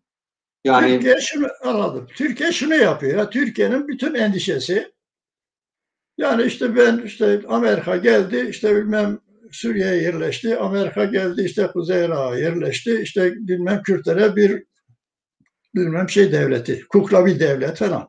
Bütün endişe bu. Türkiye'nin yapması gereken şu şeydir. Ben senin haklarını, kimliğini kullanma şekli, egemenlik haklarını Amerika'ya vesaire bırakmadan kendim veriyorum diye.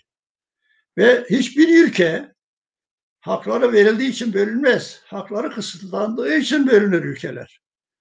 Almanya niye bölündü? Üstün ırk dedi kendini. Yahudileri bilmem herkese düşman oldu ve bölündü. Saddam niye bölündü? Irak niye bölündü? Saddam zulüm etti. İşte ben falan dedi. İşte ne bileyim zulüm etti. Bombalarla, kimyasal alevlerle falan. Ve bölündü. Türkiye eğer bölünmek istemiyorsa veya Türkiye diğer ülkeler bölünmek istemiyorsa Kürtlerin haklarını savunması lazım. İyilik kendisinde kalsın. Yani dünya ve bunu sanki böyle bir bağımsızlık, savaş, bölünme falan ama dünya Kürtlerin haklarını savunmak üzere dizayn edildi. Yani bunu şey yapmaya gerek yok. Yani bu bizim buna engel olacak kimdir biliyor musunuz? Biz Kürtler olabiliriz buna karşı.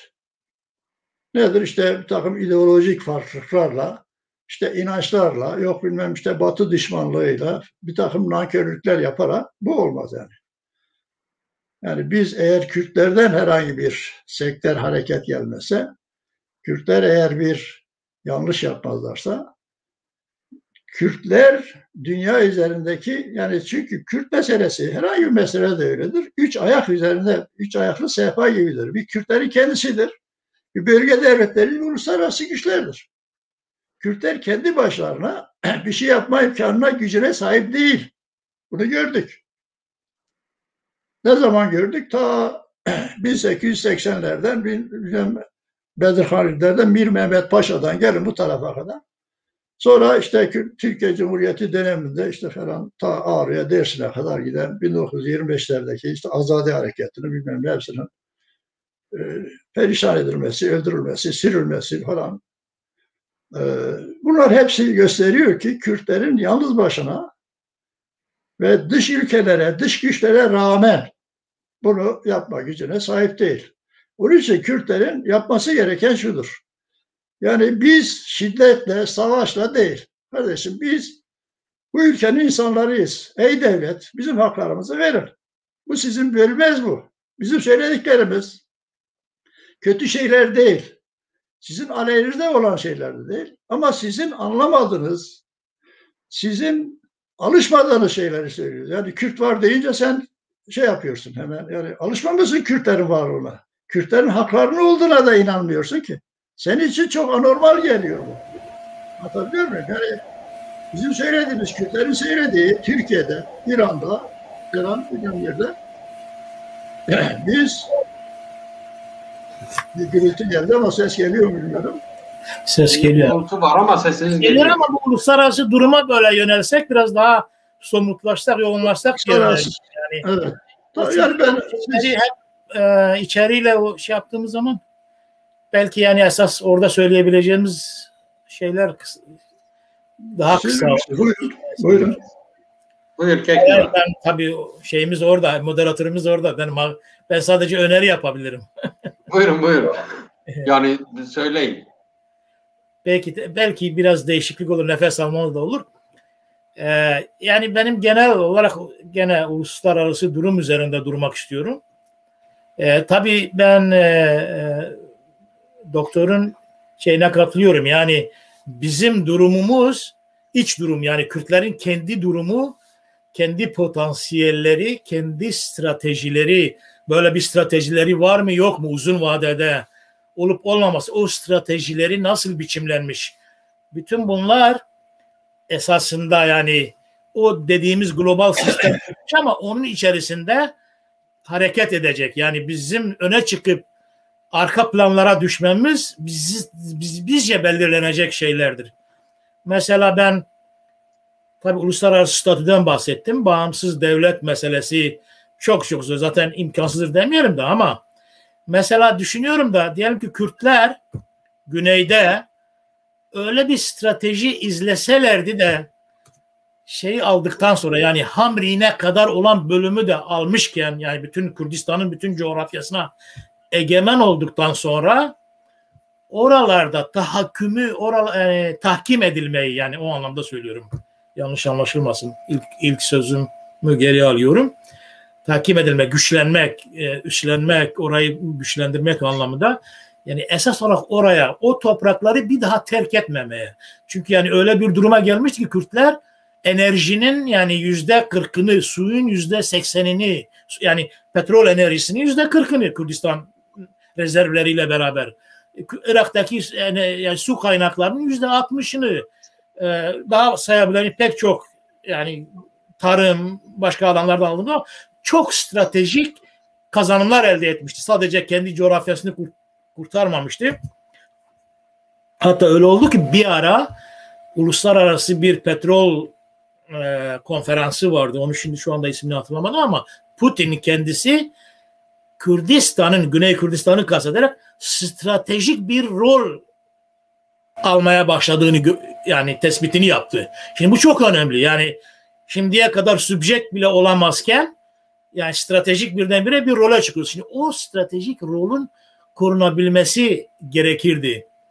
Diyelim ki Rojava'da işte bu diğer daha sonra Grespi, Serekaniyet yani o Türkiye'nin eline geçen yerler, bölgeleri aldığımız zaman bunların elde edildiği koşullarda bunların geri verilmemesi için neler yapılabilirdi?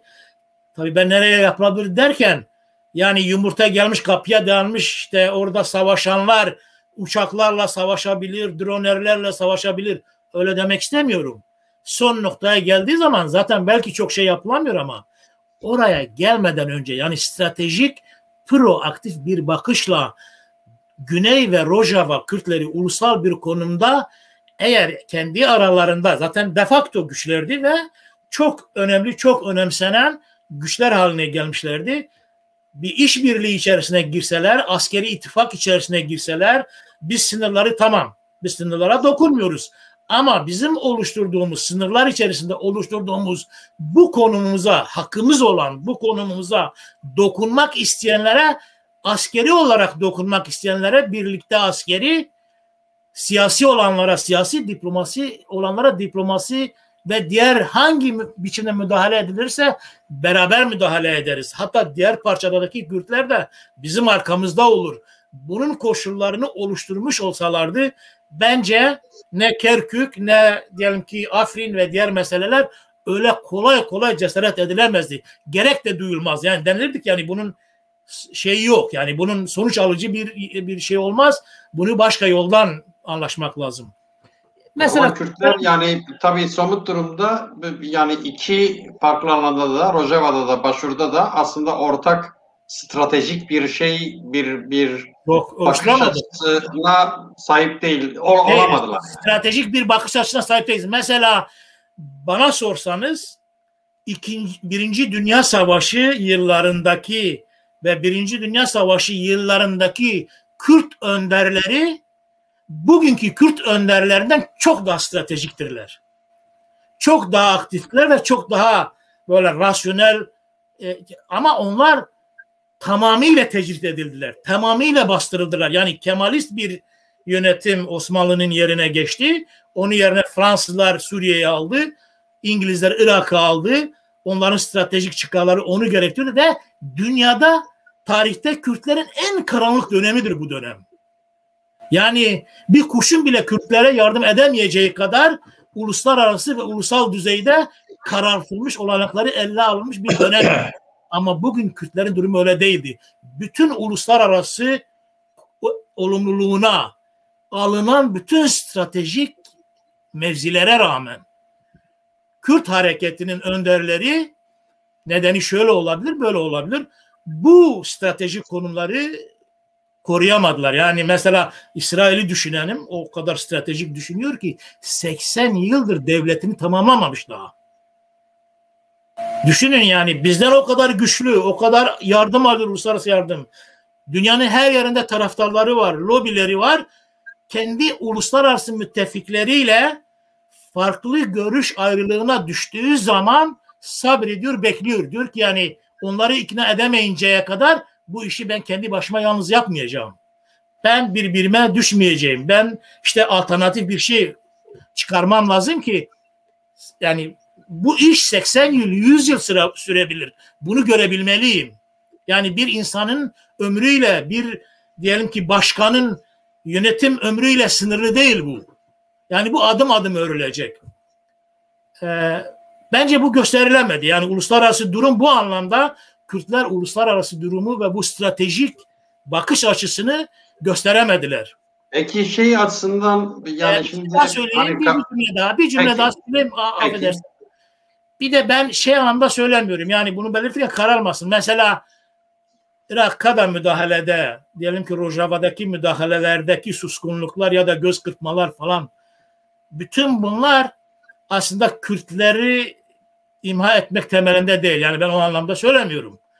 Irak'ta mesela güneyde, Kürdistan'da yani uluslararası statü, o en müttefiklerimiz, yakın müttefiklerimiz henüz sen burada kal diyorlar yani.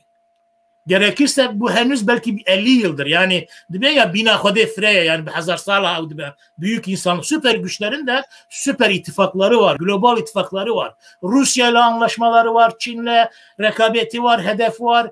İşte Hindistan'la bir siyaset oluşturması lazım. Bölgeyle diyor siyaset, NATO siyaseti, İran siyaseti, bütün bunları böyle sıraya dizdiğimizde belki Kürtlerin durumu belki 9, 10, 50. sıraya düşüyor yani. Süper güçlerin öncelikleri açısından aldım. Bu öncelikleri görmek lazım. Yani süper güçlerin bizler siz kahramansınız, savaşıyorsunuz, şunu bunu işte yerle bir ettiniz. Bunlar tabii çok güzel şeyler ama önderler için bunlar yeterli değil. Yani bunların daha böyle soğukkanlı, gerçekçi bir biçimde anlaşılması lazım. Yani bize şey çok önemli. Doktorun belirttiği. Şimdi Amerika mesela bölgeye bakarken desteği çok önemli ama bize esas yöneticilerin, devletlerin ne dedikleri önemli.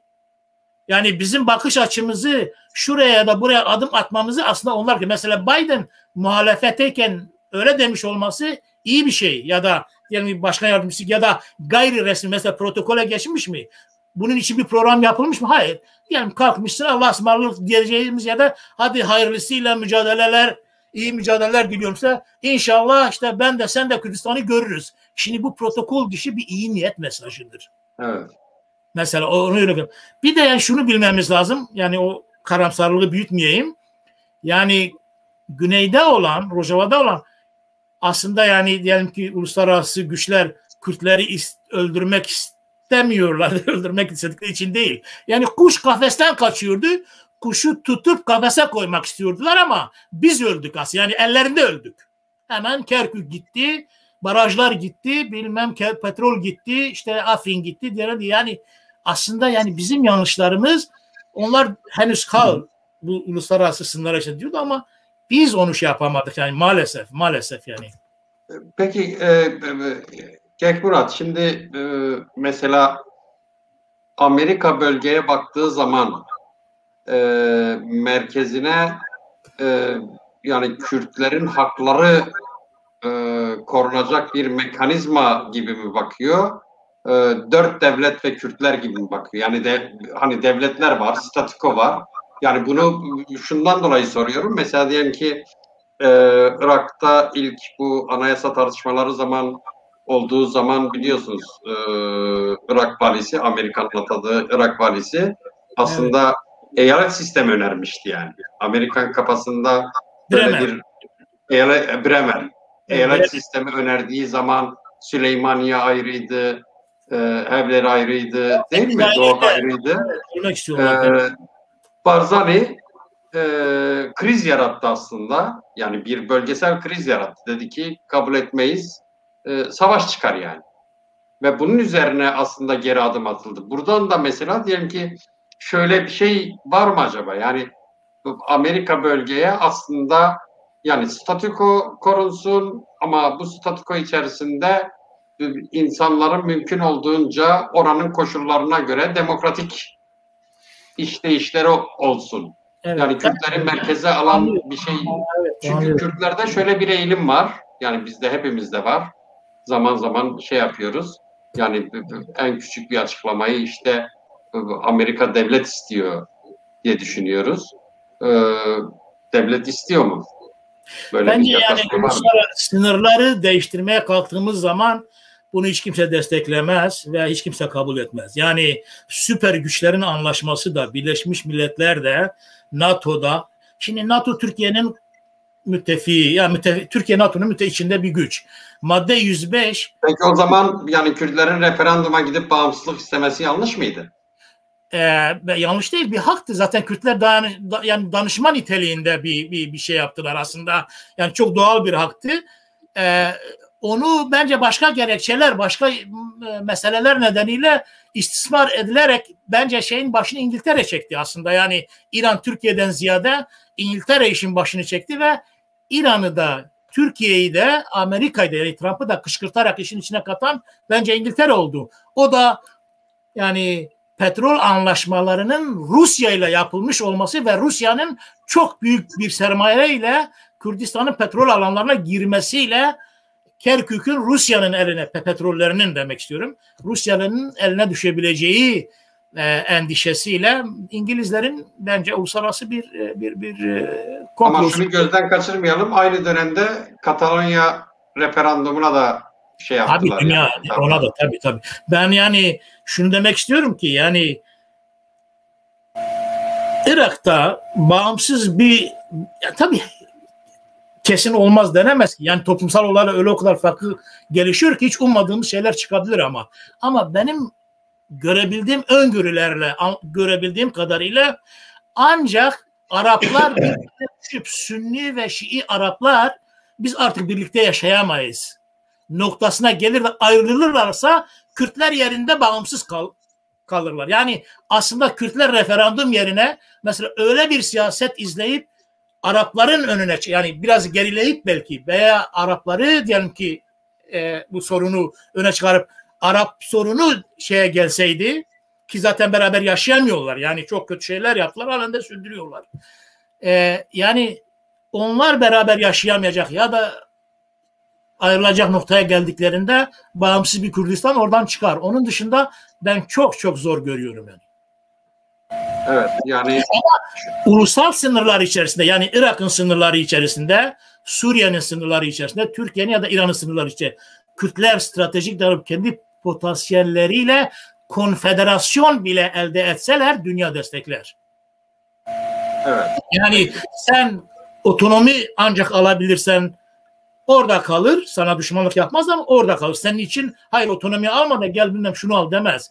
Ama sen konfederasyon bile kazanabilirsen, kendini o noktaya, potansiyelini o noktaya getirebilirsen uluslararası güçler, dünya seni destekler diye düşünüyorum. Benim şeyim bu. Amerika, hatta Rusya dahil olmak üzere, yani Avrupa Birliği sınırların ama olmayacağı, yani bugünkü koşullarda onlar bu sınırlar değişmeyecek diye bir anlaşma içerisindedirler bütün dünya. Bunu bilmek lazım, görmek lazım yani. Bu çok çok uzun vadeli olarak göz önüne getirilebilecek şeylerdir. Bu nedenle de yani o sınırların da parçalanması için, yani parçalanması demek istediğim ne? Yani dört parçanın ilişkilerinin sınırlar yokmuş gibi, yani Avrupa Birliği'nde diyelim.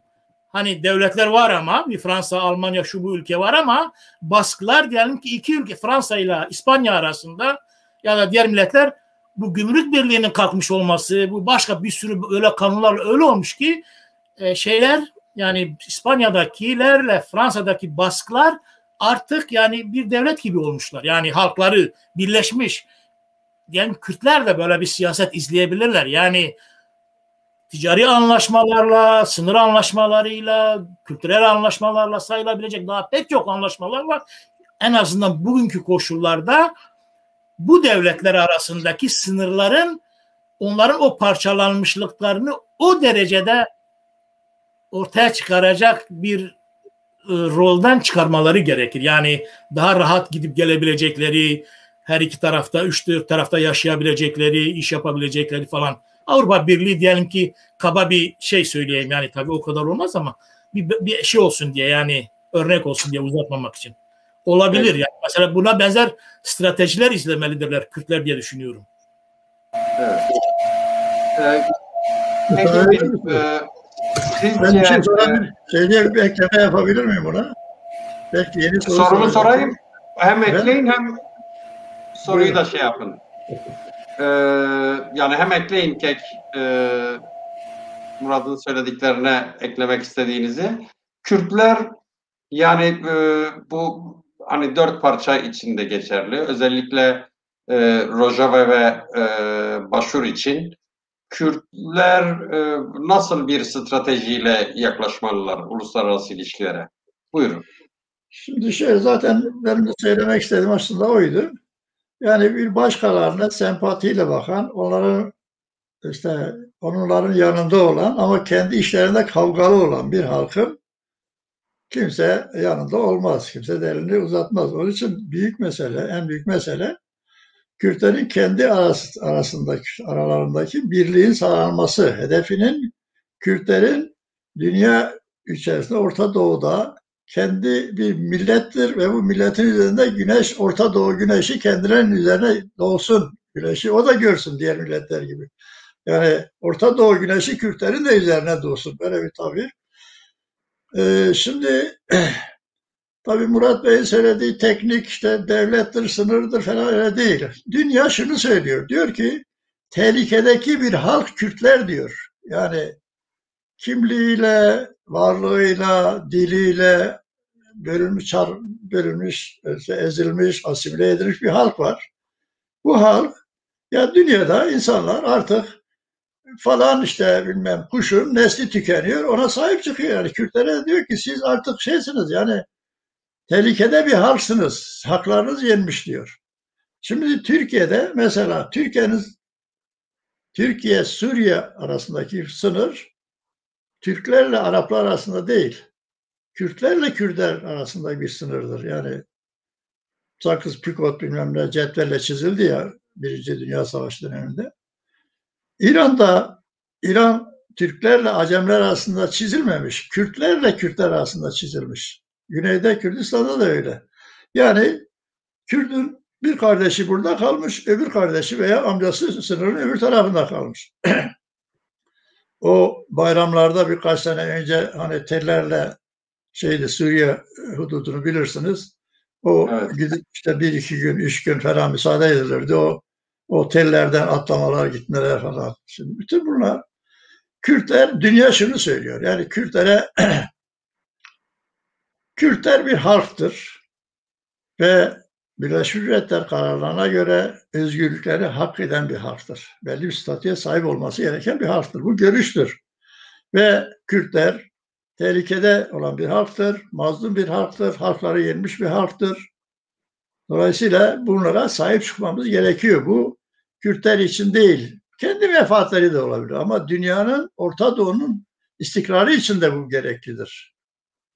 Yani söylemek istediğim o. Yoksa işte sınır şöyle olmuş da falan bilmem ne olmuş. O teknik o Kürtlerle, eğer Kürtler o duruma geldiği zaman Kürtler kendi aralarında kendi bölgelerdeki devletlerle veya uluslararası güçlerle onu şey yaparlar. Yani o konuşulabilir. Teknik meselelere gitmiyoruz. Ama önemli olan bu mefhumun Kürtlerin mağduriyetinin dünya gündemine oturması, dünyanın birinci sırasında oturmuş olması lazımdır. Şimdi Biden veya Amerika bunu kişisel bir görüş olarak söylemiyor, yapmıyor. Ve bunu kurumlar üzerinde yapmak istiyor. Yani ABD, Biden, ben yalnız gelip Orta Doğu'da şunu yapacağım demiyor. Fransa ile beraber, Almanya ile beraber, ne bileyim işte İngiltere ile beraber, demokratik ülkelerle beraber ve kurumlarıyla beraber, sivil toplum örgütleriyle beraber, basınıyla beraber bu haksızlığın artık sürdürülemeyeceğini söylüyor ve o kanaate varmışlardır. Bu bizim için bir avantajdır. Bundan yararlanmamızdır. Bizim yapmamız gereken şey hani beraber hareket etmemizdir. Hedefimizin beraber Kürtlerin özgürlüğüdür. Efendim yerel yönetimdir, federasyondur, otonomidir, bağımsızdır. Onlar sonradan olan şeyler. Onlar ayrı bir şeydir. Yani Kürtlerin hedeflerinin şu olması lazım. Ben bir halkım ve benim diğer halklar gibi onların sahip olduğu haklara benim sahip olma hakkım var. Eşit olmamız lazım. Dünyada revaç görüyor. Yani bunu artık şey yapmaya gerek yok. Ha şimdi Sorum var. Mümkün mü acaba? Efendim? Peki Seyda. Doktora bir sorum olacak. Tabii buyurun. Tamam, ben duyuyorum sizi. Buyurun. Duyuyor musun? Evet. Peki tamam. Peki yani referandum döneminde ya şimdi Irak Amerika'nın kontrolü altında. Uluslararası ittifak. Yani Rusya bile müdahale edemiyor. Irak'ın ve uluslararası müttefiklerinin kontrolü altında. Referandumda ortaya çıktı Kürt halkının iradesi. Amerika o referandumu niye desteklemedi? İkincisi aynı dönemde Biden muhalefette olduğu halde neden farklı bir şey yapmadı? Yani bir çaba içerisinde olmadı. Demokratlar, Amerika, sadece Amerika'nın kamuoyu yani vicdanlar ses çıkardı. Yani çünkü o IŞİD'le mücadeleleri, halkın işte haksızlık, ezilmişlik ama devletlerden kim mesela İsrail'den başka hatta İsrail bile yarım ağızla bu işi belki gayri resmi olarak söyledi. Hangi devlet, hangi başkan Biden dahil olmak üzere Kürtleri destekledi, o referandumu destekledi? Şimdi ben Amerika'nın ne düşündüğünü bilmiyorum ama ben Biden böyle düşünüyor, böyle yapacak. Yani nereden biliyorsunuz? Ama somut olaylar var. Yani Biden böyle yapmadı. Mesela ben soruyorum o zaman böyle düşünüyor falan diyorsunuz da nereden biliyoruz düşünüyor yani?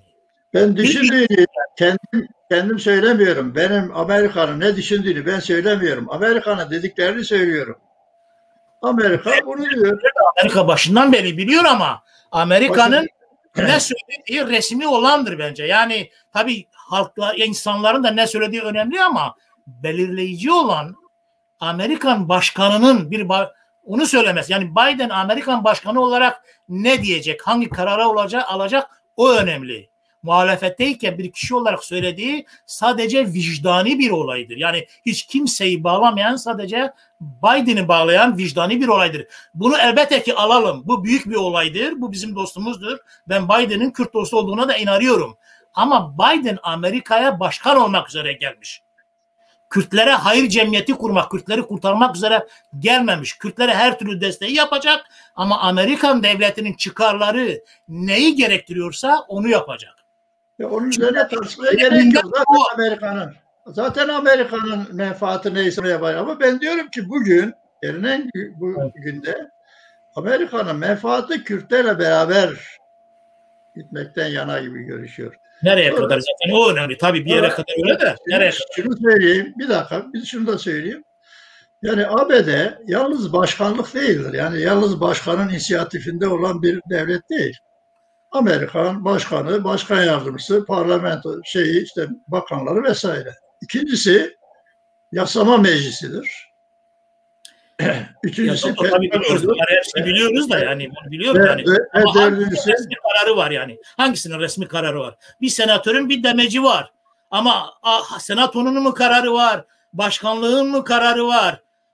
Diyelim ki meclisin mi kararı var? Temsilciler Meclisi'nin. Yani Amerika'da hangi resmi kuruluşun Kürt bağımsızlığını ya da Kürt diyelim ki şeyini destekleyen, o Kerkük'teki olayları destekleyen, referandum destekleyen hangi kararı var? Mesela Amerika'nın ya da hangi resmi kurumu o komploya karşı tavır aldı, durdurdu? Yok öyle yok. Pek anlamıyorum da. Ben bu tartışmayı pek anlamıyorum. Şunu söylüyorum. Yani peki. Amerika'nın Irak'ta şeyle yaptı. Yani destek çıktı ama referandumda niye çekti? Belki de Amerika dedi ki yani şu anda yani sizin bağımsızlık referandumu yapmanız şu anda aleyhinizde olur. Çünkü ben dünyadaki diğer lobileri, diğer devletleri, diğer güçleri de ikna ederek daha zaman bekleme gerekir diye düşünebilirim yani. Bu sizin tahmininiz. Böyle düşünmüş olabileceği sizin tahmininiz yani. Ama böyle olmayabilir yani. Yani ne yapalım? Bir belge var mı anlatalım. Böyle diyorsunuz ama. Bu belge ben ileride verilirse şöyle söyleyeyim.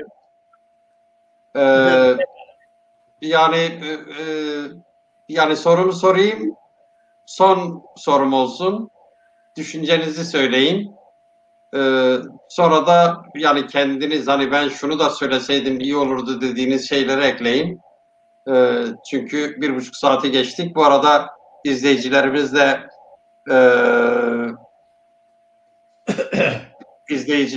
de istedikleri soruları sorabilirler. Sormuşlarsa cevaplarız. Şimdi yani demin örneğini verdim. Hani bu ilk Bremer döneminde Amerika'nın bir politikası yok. Yani hani Paul Bremer döneminde Amerika'nın bir özerk Kürdistan ya da federal Kürdistan perspektifi yoktu. Ama o zaman kriz çıkarması KDP'nin kriz çıkarması. Kriz de ne? Yani karşı geldi. Dedi ki biz bunu asla kabul etmeyiz. Savaş çıkar. İç savaşa gidebilir. Özerk olacak. Özerk Kürdistan olacak diye. Şimdi buradan da ben şöyle bir sonuç çıkarıyorum. Yani dünyada da dünyanın farklı yerlerinde de böyle. Aslında siz uluslararası koşulları etkileyecek krizler çıkarma yeteneğine sahipseniz, yani krizi negatif anlamda kullanmıyorum, pozitif bir şeydir. Hani çünkü kendi şeylerinizi savunuyorsunuz, kendi haklarınızı savunuyorsunuz. Krizler çıkarma yeteneğine sahipseniz insanlar size bakar. Sahip değilseniz bakmazlar. Kürtler için de bu böyle mi? Ne dersiniz? Tek yemin. Yani böyle olduğunu ben size söyledim. Yani dedim ki kendi içinde kavgalı olan bir halka başkasına yardım etmeme gibi lüksü var. İkincisi,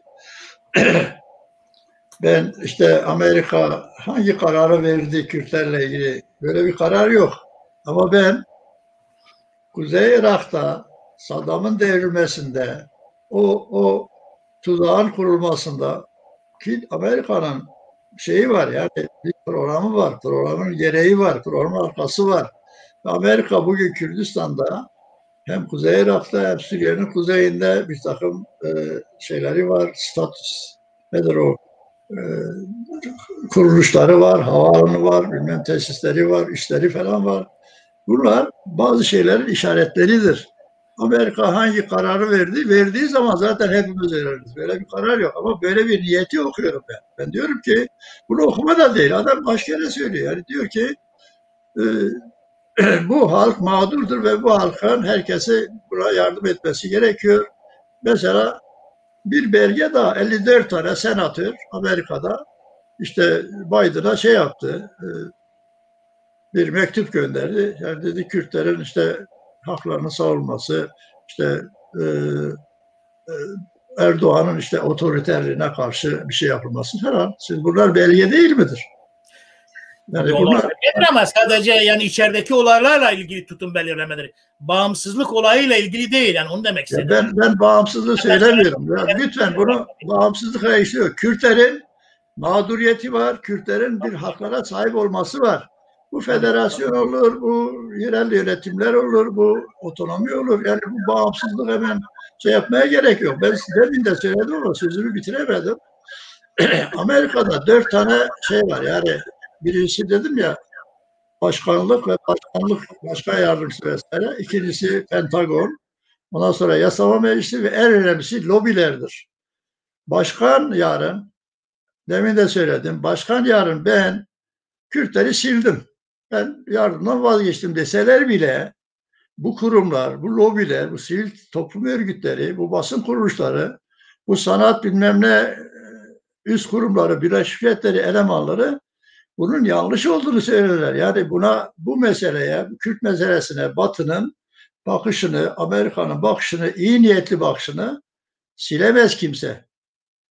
Yani nasıl siz zenciler konusunda geri adım atamazsanız zenci ikinci sınıftır diyemezsiniz. Nasıl kadınlarla ilgili bilmem deme. Veya bugün en basitiyle siz uzaya gidemezsiniz. Uzaya gidilecek artık, bu programlandı. Yani bunu kimsenin durdurma şeyi yok artık. Veya siz yarın işte çevre kirleniyor, işte çevre neden işte virüs bilmem ne bulaşıyor, işte buzullar eriyor, işte ne bileyim iklim değişiyor, ormanları filan. Siz bunu engelleyemezsiniz yani. Ben işte bilmem geldi, Trump geldi, buradan çekilir falan dedi. Biden olmaz dedi. Çünkü bu herkesi ilgilendiren bir konudur. Evrensel bir hukuktur, evrensel haklardır. O anlamda söylüyorum. Yani mesela ABD Başkanı bu Biden'ın işte dışişleri şeyi var. Ne diyor Biden, Trump için? Kürtleri sattın diyor. Ha, yarın bu satarsa ona da denecek bir şey olur.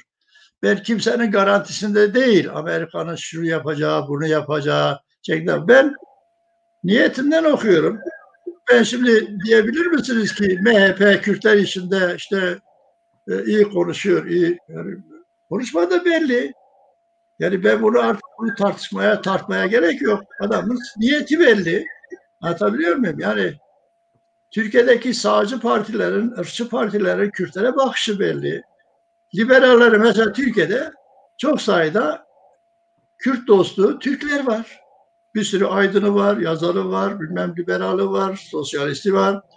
Çok demokrat insanlar ve bunlar artık diyorlar ki Kürtlere yapılan yanlıştır. Yani sen nereden bileceksin bu adam karar var? Demek yanlıştır. Bu bir görüştür. Adam bunun üzerine mağdur oluyor, içeri giriyor, hapishanelere giriyor. Ve bir sürü gazeteci, bir sürü yazar, bir sürü bilmem düşünür falan. İsmail Beşikçi'nin yani öbürü hapishanelerde geçti. Bu adam Kürt değil ki ama bir insan vicdanı var. Haksızlıklara karşı bir tepki var. Ben zenci miyim? Yani zencilere baskı yapıldığı zaman bana yapılmış gibi hissediyorum. Hayır. Ben kadın mıyım? Kadın hakları çiğnendiği zaman ben kadın haklarını savunması istiyorum. Veya ben Alevilerin cemevini açmamasına devletin baskısıyla benim Alevi değilim ki ben Alevi, ama Alevi'nin hakkıdır diyorum. Bu anlamda ben diyorum ki dünya, Batı dünyası, demokrat dünya, liberal dünya, yani özgürlükçü dünya, Kürtlerin artık köle olarak yaşamasına, ne bileyim eriyip gitmesine, bir statü sahibi olmamasına karşı çıkıyor. Bunu söylüyorum ben. Hangi kararı dersen, ben Lozan Antlaşması'nda 1,5 sene, 1 sene falan sürdü. Siz Lozan'ın başında hangi kararın çıkacağını biliyor muydunuz? Ama belliydi ki İngiltere şey yapıyor, işte Musul'u aldı, Kemalistlere işte Kürt meselesini yasaklattı, desteğini çekti. Zaten destek yapıyordu. Ben Lozan görüşmeleri sırasında kanaatimi söylediğim zaman siz diyebilir misiniz? Hani Lozan karar verildi bir kez. Ama gidişat belli. Lozan'dan ne karar verileceği belli oluyor zaten. Bugün dünyada, dünya Batı ülkeleri, özgür ülkeleri, demokrat ülkeleri, Amerika başta olmak üzere, yani Bayan Mitterrand'ın ne işi var geliyor 1989'larda Kürtler o dağ başında bilmem ne kamplarında şey var. Niye Türkiye'ye baskı yapıyor, Özal'a baskı yapıyor? Yani burada bunların bir şeylerin işaretidir. O anlamda diyorum ben. Siz bana canım sen niye inanıyorsun? Hani karar? Dersen olmaz. Benim kararım yok ki böyle bir karar. Ama böyle bir niyet var. Ben Murat Civan Kürtleri seviyor mu sevmiyor mu? Canım seviyor. Nerede karar nerede? Belge yok ya sen seviyorsun, savunuyorsun. Anlatabiliyor muyum? Yani meseleyi çok böyle yokuşa sürmek, zorlaştırmak falan. Ben onun sakıncasını söylüyorum size. Yani işte 200 sene sürer, 300 sene sürer falan. Sürerse sürer ama kimse Kuzey Irak'ta bir Kürt devletinin, bağımsız bir Kürt federe devletinin kurulacağını tahmin ediyor muydu? Yani Saddamlara ve Araplara veya işte İran'a, Türkiye'ye kalsaydı bu mümkün müydü? Ama günün şartları, kendi menfaatleri, Sovyetler olan ilişkileri, her neyse Amerika'nın düşüncesinde her neyse onu o bizden daha iyi bilir. Kendi menfaati icabı da bu. Ben diyorum ki Amerika'nın, Batı'nın, demokrat ülkelerinin, özgürlükçü ülkelerin, liberal ülkelerinin düşüncesi Kürtlere yardımcı olmaktan geçiyor. Ben bunu hissediyorum. Siz de ediyorsunuz. Bunu şey yapmaya gerek yok yani. Demek istediğim yani nereden biliyorsun diye bir şey yok. Şuradan biliyorum. Adamın ifadesini söylüyor. Kekemin, evet. Kekemin Türkiye'nin politikasını sürdürülebilir bulmuyorsunuz. Ve yani Güney'le ilgili de yakın zamanda ya da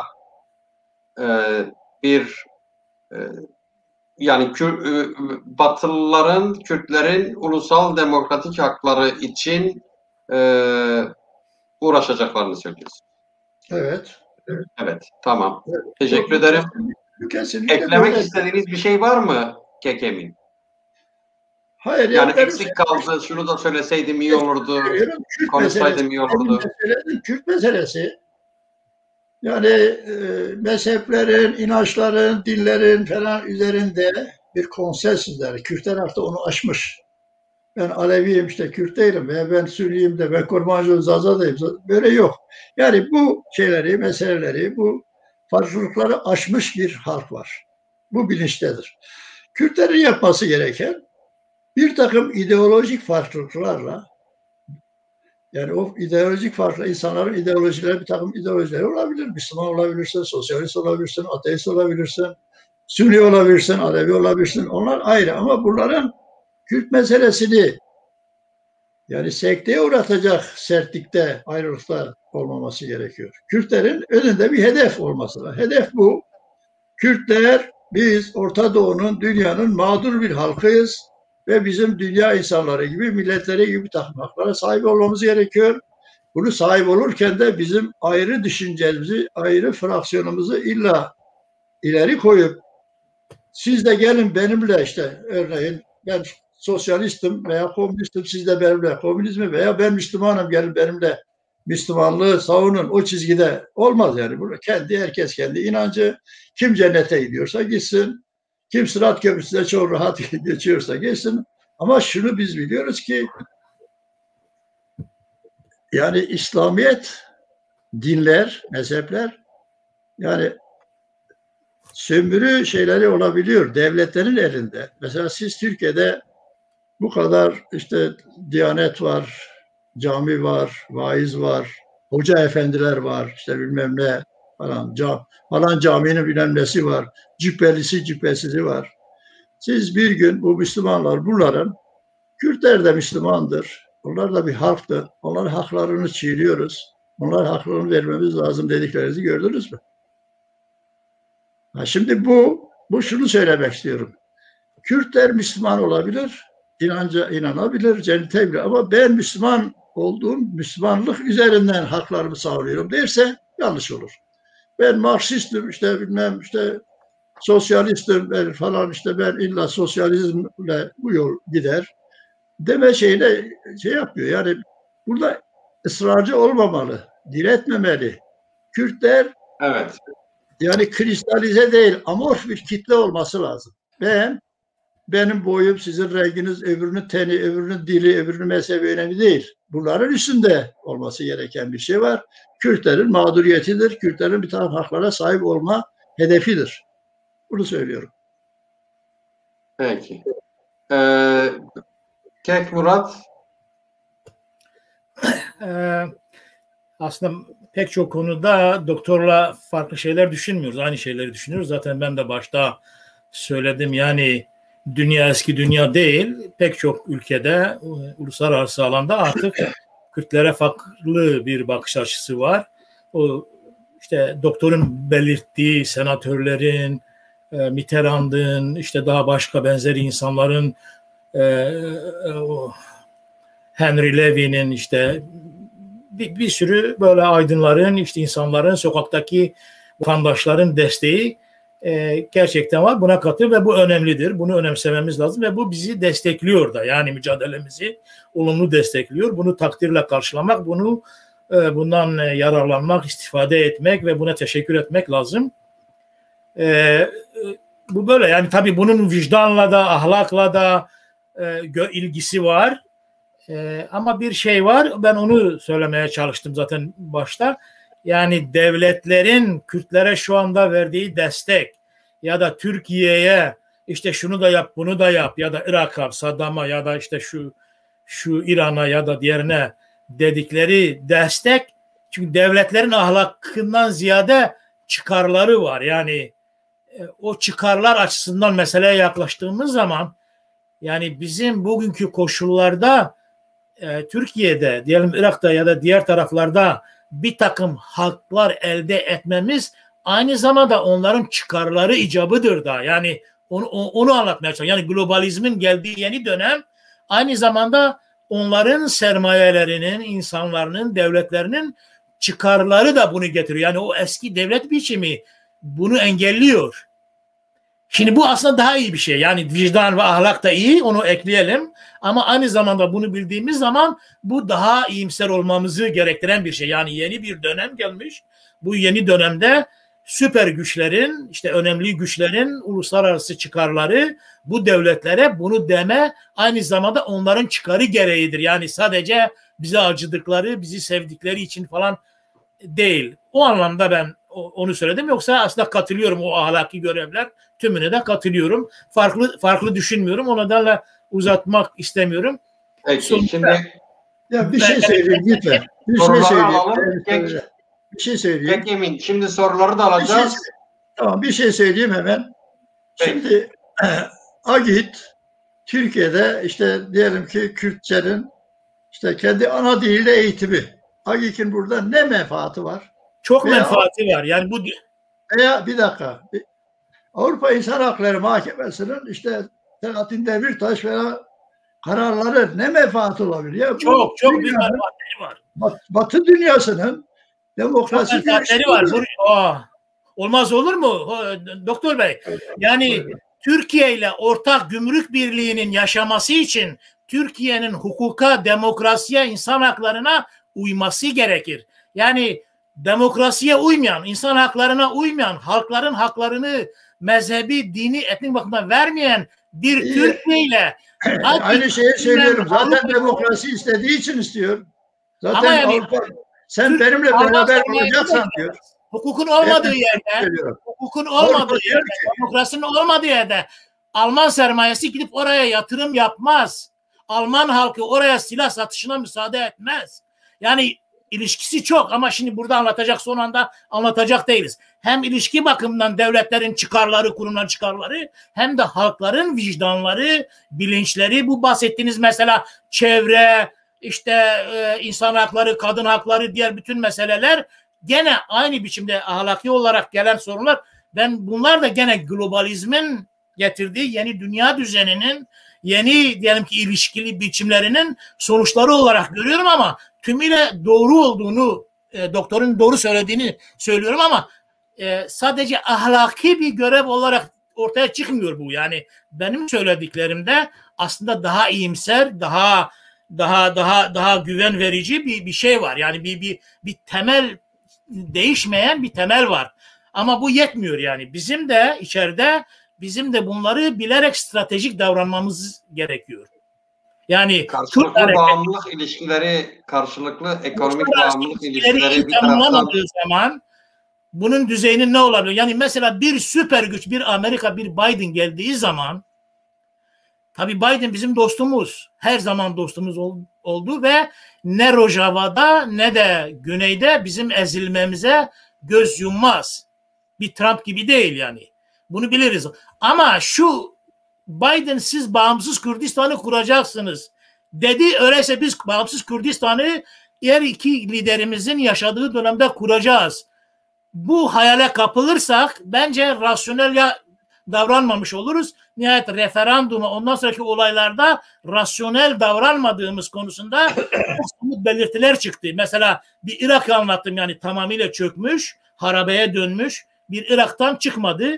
Başka yerde olmaz. Yani ben onu anlatmaya çalışıyorum. Yoksa iç işlerde, yani sınırlar değişmeden, ben de doktorun dediği gibi yani konfederasyona kadar gidebilecek bütün haklarımızda hem dünya halkları hem bu ülkeler akıllıca davrandığımız için, yerinde davrandığımız zaman, diyelim ki konsensüs, koordinasyon ve rezonans içerisinde davrandığımız zaman bu haklarımızı desteklerler yani içeride olmaktır. En azından ama görünen şeyde ben yani bir bağımsız Kürdistan'ı destekleyeceklerini ben görmüyorum şahsen. Tabii ben çok sevinirim diyelim Güney Kürdistan bağımsız olduğu zaman, Biden yaptığı zaman, ama Biden ben biliyorum ki Avrupa ile işbirliğini önüne koymuş. NATO meselesini daha önceliğe koymuş. Çin'i tek bırakmayı daha önceliğe koymuş. İran ve Rusya bölgede İranlılarla barışı, nükleer silahlar temelinde düzenlemeyi çok daha koymuş. Şimdi NATO ile böyle düşünen, Avrupa ile böyle düşünen, İran'la, işte başka ülkelerle böyle düşünen bir Biden Kürdistan'a bağımsızlık getirmez. Yani ben sanki söylüyorum. Doktor böyle diyor demiyorum. Ben doktor böyle diyor demiyorum. Ekim'inde Biden veya Amerika bütün işlerini bırakmış, uluslararası ilişkilerini Sovyetlere, Ruslara, işte Çin'e bilmem neye karşı bütün işlerini bırakmış, Kürt meselesi istemiyorum ki veya. Kendi menfaatleri icabı önüne koyduğu siyaseti yapacaktır. Ama Kürt anlatmaya çalıştım. Size hiçbir dediğim yok. Aksine ben sizin dediklerinizin tümünü o çerçevede kabul ediyorum. Yani doğruluyorum sizi. Ben karşı çıkmıyorum. Soruları alalım mı? Soruları alalım. Pekala. Mustafa Kalpak sormuş. Kürt sorunu uluslararası güçlerin eline geçmesi her zaman iyi midir? Bu aynı zamanda sahibinin elinden çıkıp başkalarının eline girmesi de demek değil midir? Bunun riskleri yok mudur? Böyle üçer cümle. Doktor önce buyur doktor. Buyur. Peki. Ben şunu söylüyorum, yani Batı'nın, işte Batı devletlerinin, uluslararası güçlerin daha doğrusu Kürtlerin yanında olması, onların desteklemesi, desteklememesinden daha iyidir diyorum. Bunu kısaca şöyle söyleyeyim. Yani Yani ben Amerika, Avrupa, Batı ülkeleri benim aleyhimde olsun mu benim için avantajdır, yoksa benim yanımda olması mı? Kürtlerin mağduriyeti üzerinde bir siyaset yapmaları mı benim için nasıl risk olabilir ki bu? Yani Evet, teşekkür ederim. zaten sabahtan beri diyorum ki bu Kürtlerin yalnız başına çözeceği bir şey değil. Mutlaka şey değildir. çevre devletlerinin, uluslararası güçlerin yardımı gerekiyor. Peki. Tamam, Peki Murat.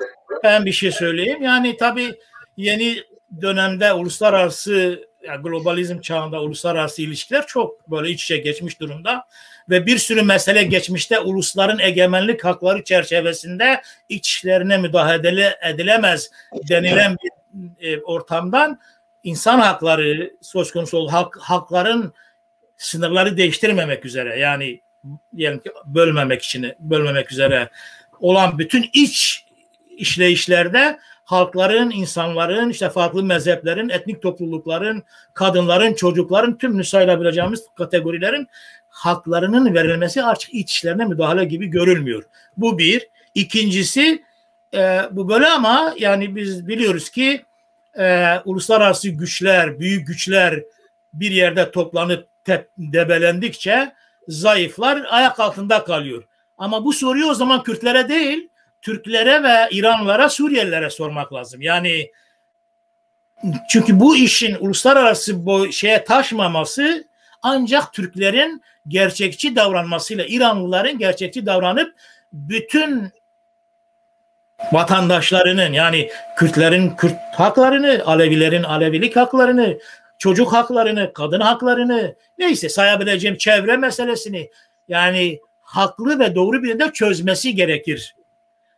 Buna rağmen tabii uluslararası ilişkiler var ama o uluslararası ilişkilerde böyle yapmış bir Türkiye güçlü davranır. Yani diyelim ki senin iç sorunların çoksa, senin insanların mutlu değilse, senin insanların açsa, senin insanların işte her türlü haktan yoksunsa, dış müdahaleyle senden kopmaları çok daha mümkündür. Yani çünkü uluslar birbirine karışıyor. Yani eğer Obama Merkel'in telefonunu dinliyorsa, diyelim ki şeyin telefonunu hay hay dinler. Yani Erdoğan'ın telefonunu hay hay dinler.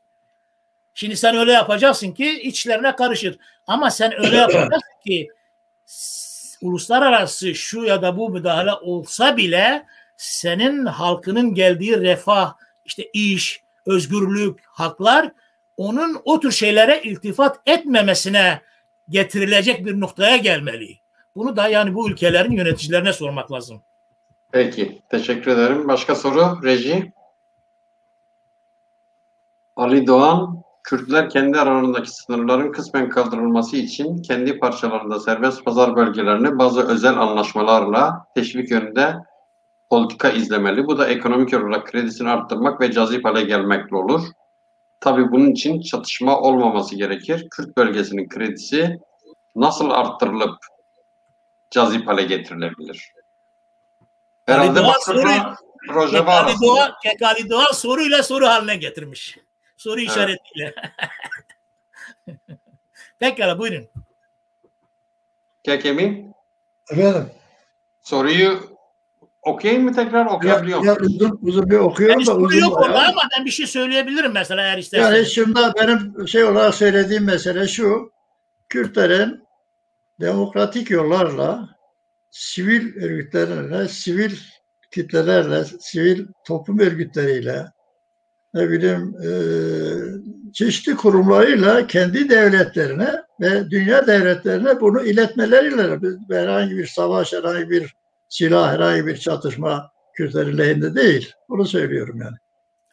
Peki ben yani çatışmayı istemiyoruz yani. Zaten biz çatışmayı istemiyoruz. Ali Doğan'ın şeyine bir iki cümleyle cevap vermeye çalışayım. Bence o önemlidir. Onu yapabilmek lazım ama biliyoruz ki onu ancak her iki tarafın egemenleri yapabilirler. Şimdi çok şükür bizde iki tarafta egemenlerimiz var. Yani Rojava'da ve Güney'de.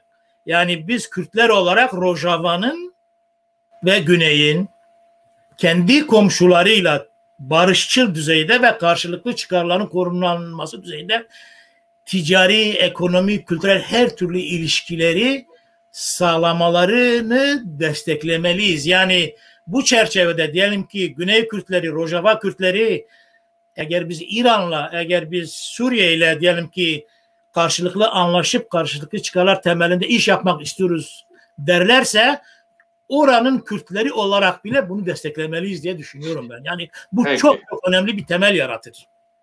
Evet. Gelecekte Kürtler için her şeyden önce. Çünkü öbür taraf da Kürtler. Kasım Ergün sormuş. İyi akşamlar. Bağımsızlık referandumu hemen bağımsızlık ilan edileceği anlamına gelmediği halde neden hep zamandan söz ediliyor?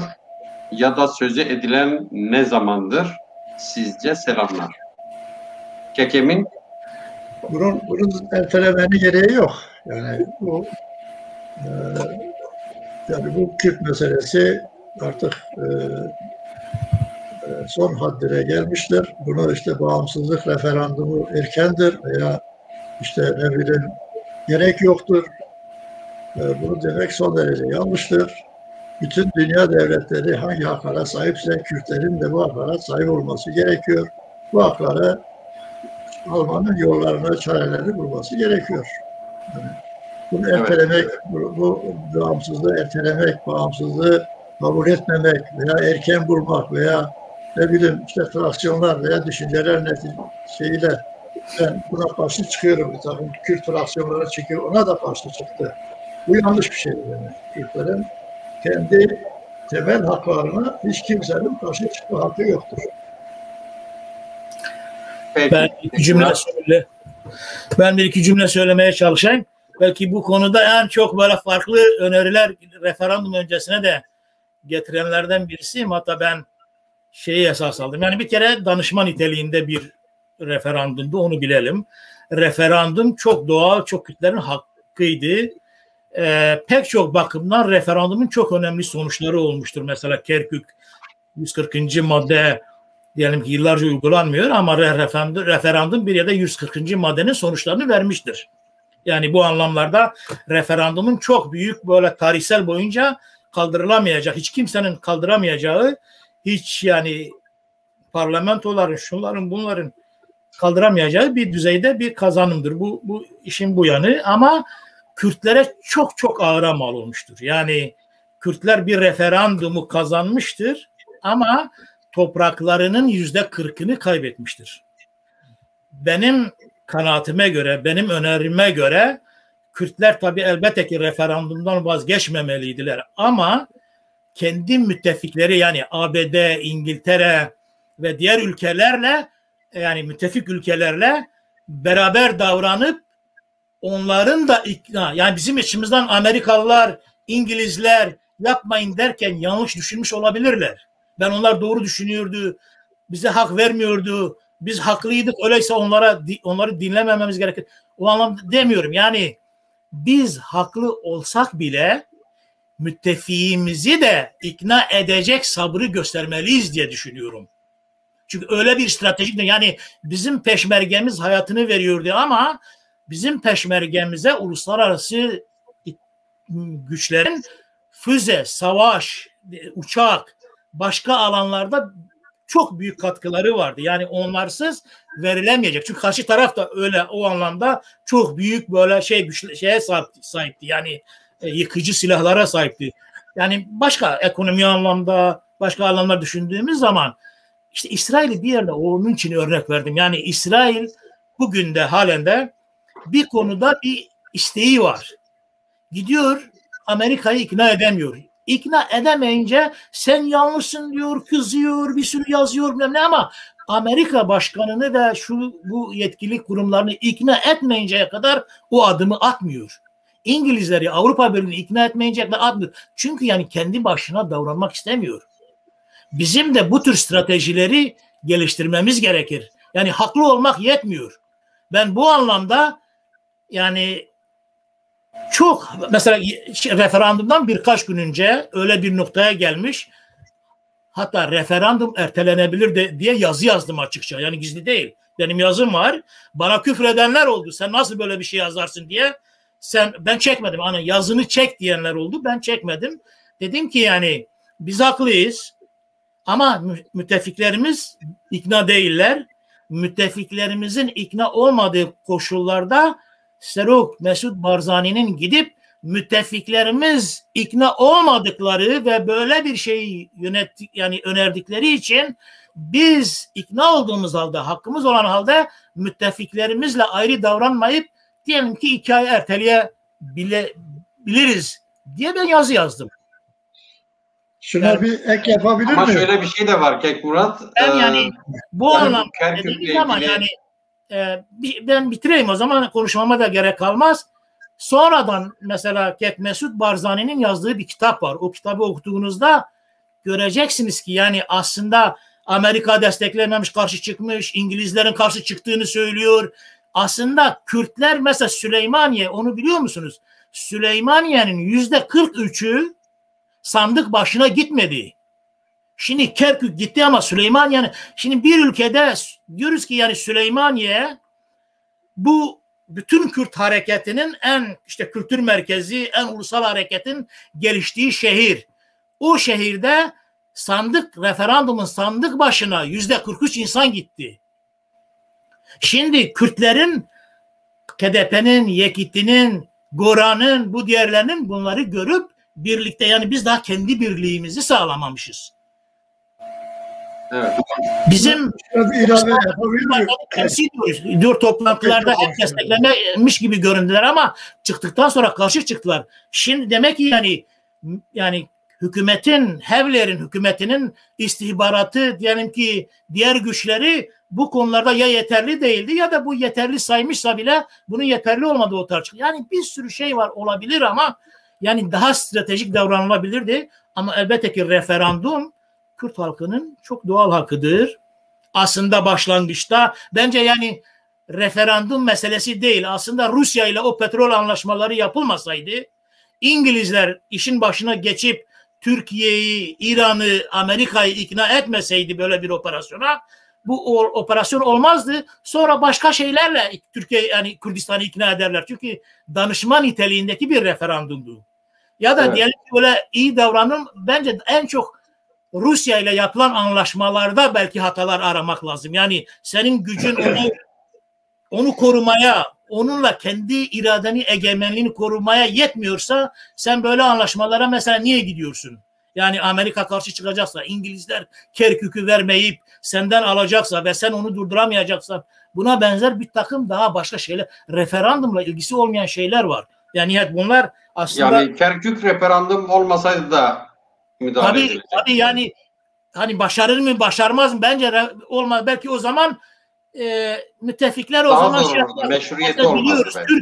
Türkiye o zaman Erdoğan'la yapılan röportajlar var. Şeyden önce, yani referandumdan önce deniyor ki işte Irak'ta Kürtler referandum yapacak, bağımsızlığa gidecek.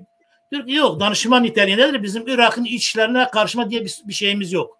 Yani Erdoğan biliyoruz referandumda ne kadar böyle aşırı davrandı. Referandum öncesi demeçleri Google'a bakın. Onların iç işleridir. Biz karışmayız diyen demeçleri var Erdoğan'ın. Evet, hatta Irak Başbakanı gidin referandum yapın ama nasılsa gene gelip bizimle oturacaksınız. Biz bunu kabul etmeyeceğiz diye karşı çıkmış ama o kadar saldırganlaşmamış şeyleri de var. Buna benzer başka şeyler var. Bence yani belki referandum olmasaydı bazı müttefikler belki yani bu ölçüde, yani kışkırtmaya, bu ölçüde saldırıya ortak edilemeyebilirdi ama bu çok spekülatif bir şey. Yani onu da söylemek istemem yani, daha doğrusu. Belki yani daha iyi araştırmalarla, daha böyle derin tarihlerle, derin araştırmalarla bunları ortaya çıkarmak lazım. Ama bence orada stratejik davranılmamıştır yani. Ama Kürt halkının hakkıdır ve bunun kazanımları, hiç kimse silemez bu kazanımları yani. Bu iradenin gösterilmesini. Peki bir soru şöyle: İngilizler ve Fransızların Kürdistan politikasının değişmesi esas olarak neyin değişmesi için esas olarak neyin değişmesi gerekiyor? İngilizler ve Fransızların Kürdistan politikasının değişmesi için. Yani ben ondan önce bir ekleme yapayım. Demek ki konuyla ilgili. Yani Kürdistan Federe Devleti bu referandumu kendi başına veya bir gün kalkıp da bugün de referandum ilan edeyim diye düşünmedim.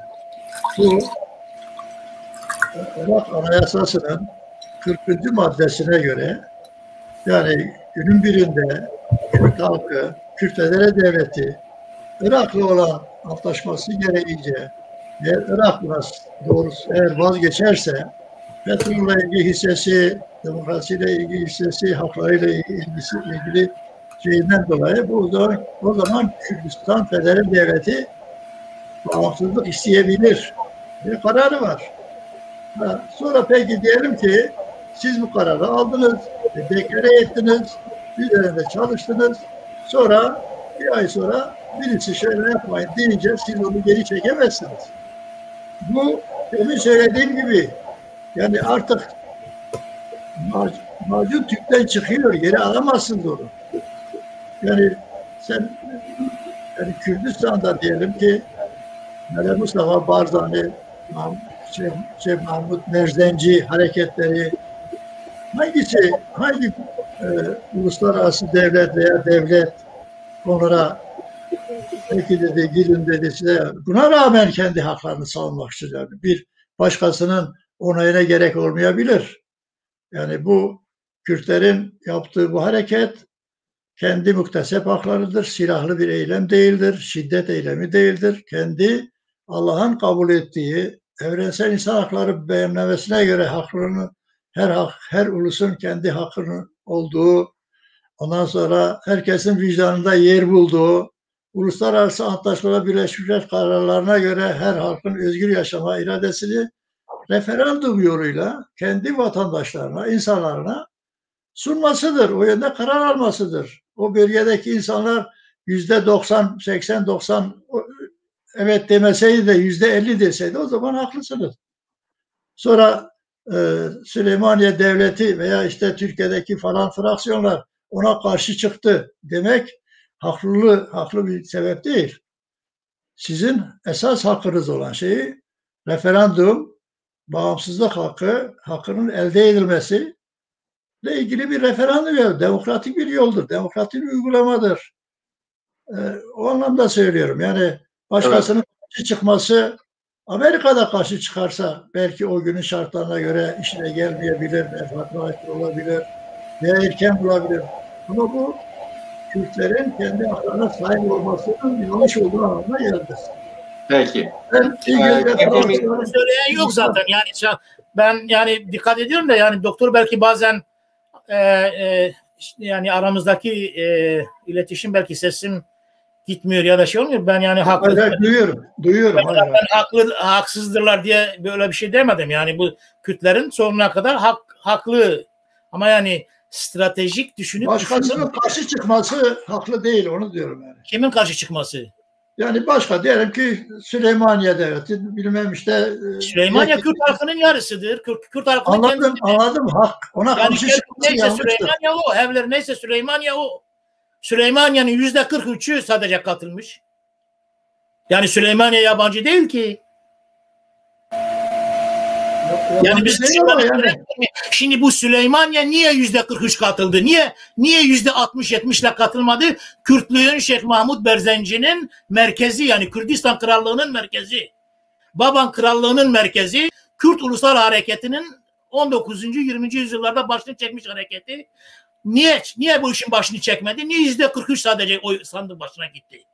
Bunu hiç düşündünüz mü? Mesela bana bunun izahını verebilir misiniz? Evet, vereyim. Türkiye'nin mesela Kuzey Irak, Kıbrıs'ta Kürt Federe Devleti, Türk Federe Devleti'ni savunurken siz herhangi bir Türkiye'deki bir parti, bir Türk fraksiyonu falan karşı çıktığını gördünüz mü? Ben anlamadım. Ben size Süleymaniye hakkında tavrını soruyorum. Yani Türklerin bir bölümünün işte o bir dert. Onu demek istiyorum. Yani öyle bir problem var, öyle bir dert var. O nedenle işte 43'e düştü. Yani bu haklılığı anlamına gelmez yani. Haklı olduğu anlamına gelmez. Tabii ki. Ben zaten yanlış yaptıklarını düşünüyorum. Haklı değiller tabii. Evet. Süleymaniye büyük bir yanlış yaptı zaten. Onu demek istiyorum. Yani onun tavrını meşrulaştırmak yanlıştır. Kürt hareketinin önderlerinin Süleymaniye'nin o durumunu öncesinde ve sonrasında ulusal birliği sağlama açısından düşünmüş olması gerekir. Yani bu halkın durumudur. Yani bir yerde bir problemler var. Hayır, yani. Orada daha başka fonksiyonlar var. İran var, bilmem Irak var. Orada işte, daha başka yapısal var. sorunlar yok mu? Yani mesela diyelim ki yani Ekonomik bunlar da bağımlılık var. tartışılmalı. Mesela Mesut Barzani'nin kendisi referandumdan sonra aslında idari sistemi, bayrağın renginin bile tartışılabileceği, değil mi? Böyle şeyler, böyle düşünceler ortaya attı.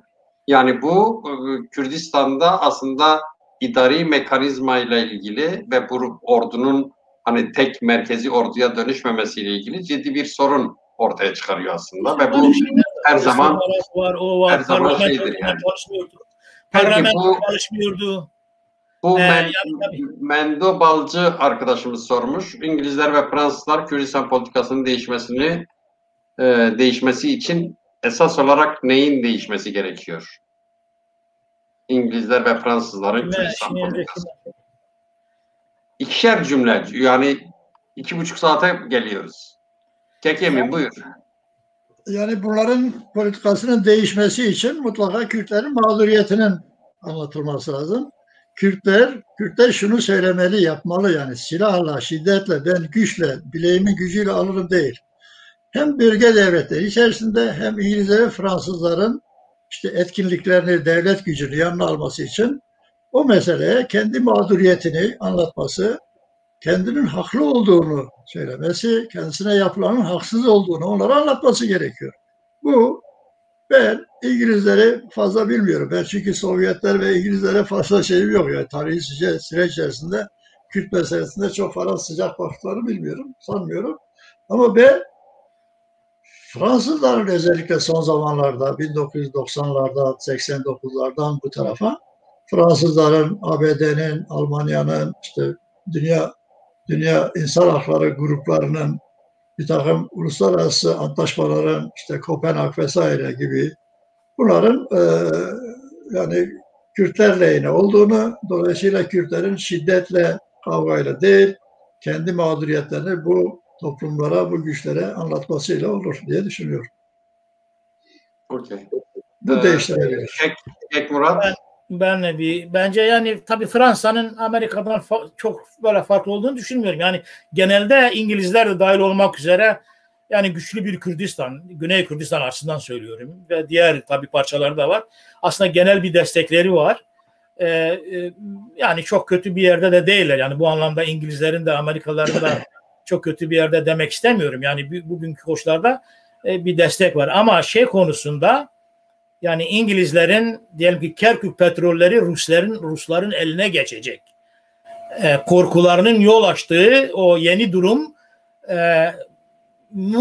bilinmesi, göz önüne alınması gerekirdi. Tabii böyle oldu diye sadece danışma niteliğindeki çok haklı bir referanduma böyle uluslararası bir komployu örgütlemek de İngilizlere düşmemeliydi. Yani bu anlamda İngilizleri çok böyle şiddetle kınamak lazım yani. İngilizler tamam Kürtleri öldürmek istemediler ama kafese çekmek istediler. Ama yani İngilizler bu uluslararası komplonun başını çektiler. Nihayet Mesut Barzani'nin kitabında bu var yani. Evet. Bu anlamda yani elbette ki yani Kürt halkı hem güneyde hem Rojava'da başka yerde de yani İngilizlerle de Fransızların genellikle tutumları zaten olumlu. Halk olarak da hükümet olarak da bugünkü konumda baktığımız zaman her iki parça için Rojava'da güney içinde zaten iyi. İngilizlerin de çok kötü bir yer değil ama bu Kerkük olayı da çok kötü bir şey yaptı ve Kürtlere büyük kayıplara mal oldu. Yani o büyük kayıpların esas baş sorumlusu, uluslararası komplonun sorumlusu bence İngiltere'dir yani. Amerika'yı da Trump'ı da kandıran İngiltere'dir. Yani Türkiye ve İran'ı da o duruma getiren de bence İngiltere'dir yani. Ben ona inanıyorum. Evet. Peki Reji, başka soru var mı? Reji galiba soru yok. Evet. Soru yok başka. Bir Çarpel Medya'da bir alternatif bakış programının daha sonuna geldik sevgili seyirciler. Bayağı uzun bir süre oldu. 2,5 saati diyoruz neredeyse. Önümüzdeki hafta görüşmek üzere. Hoşça kalın. İyi geceler. İyi geceler. Güzel.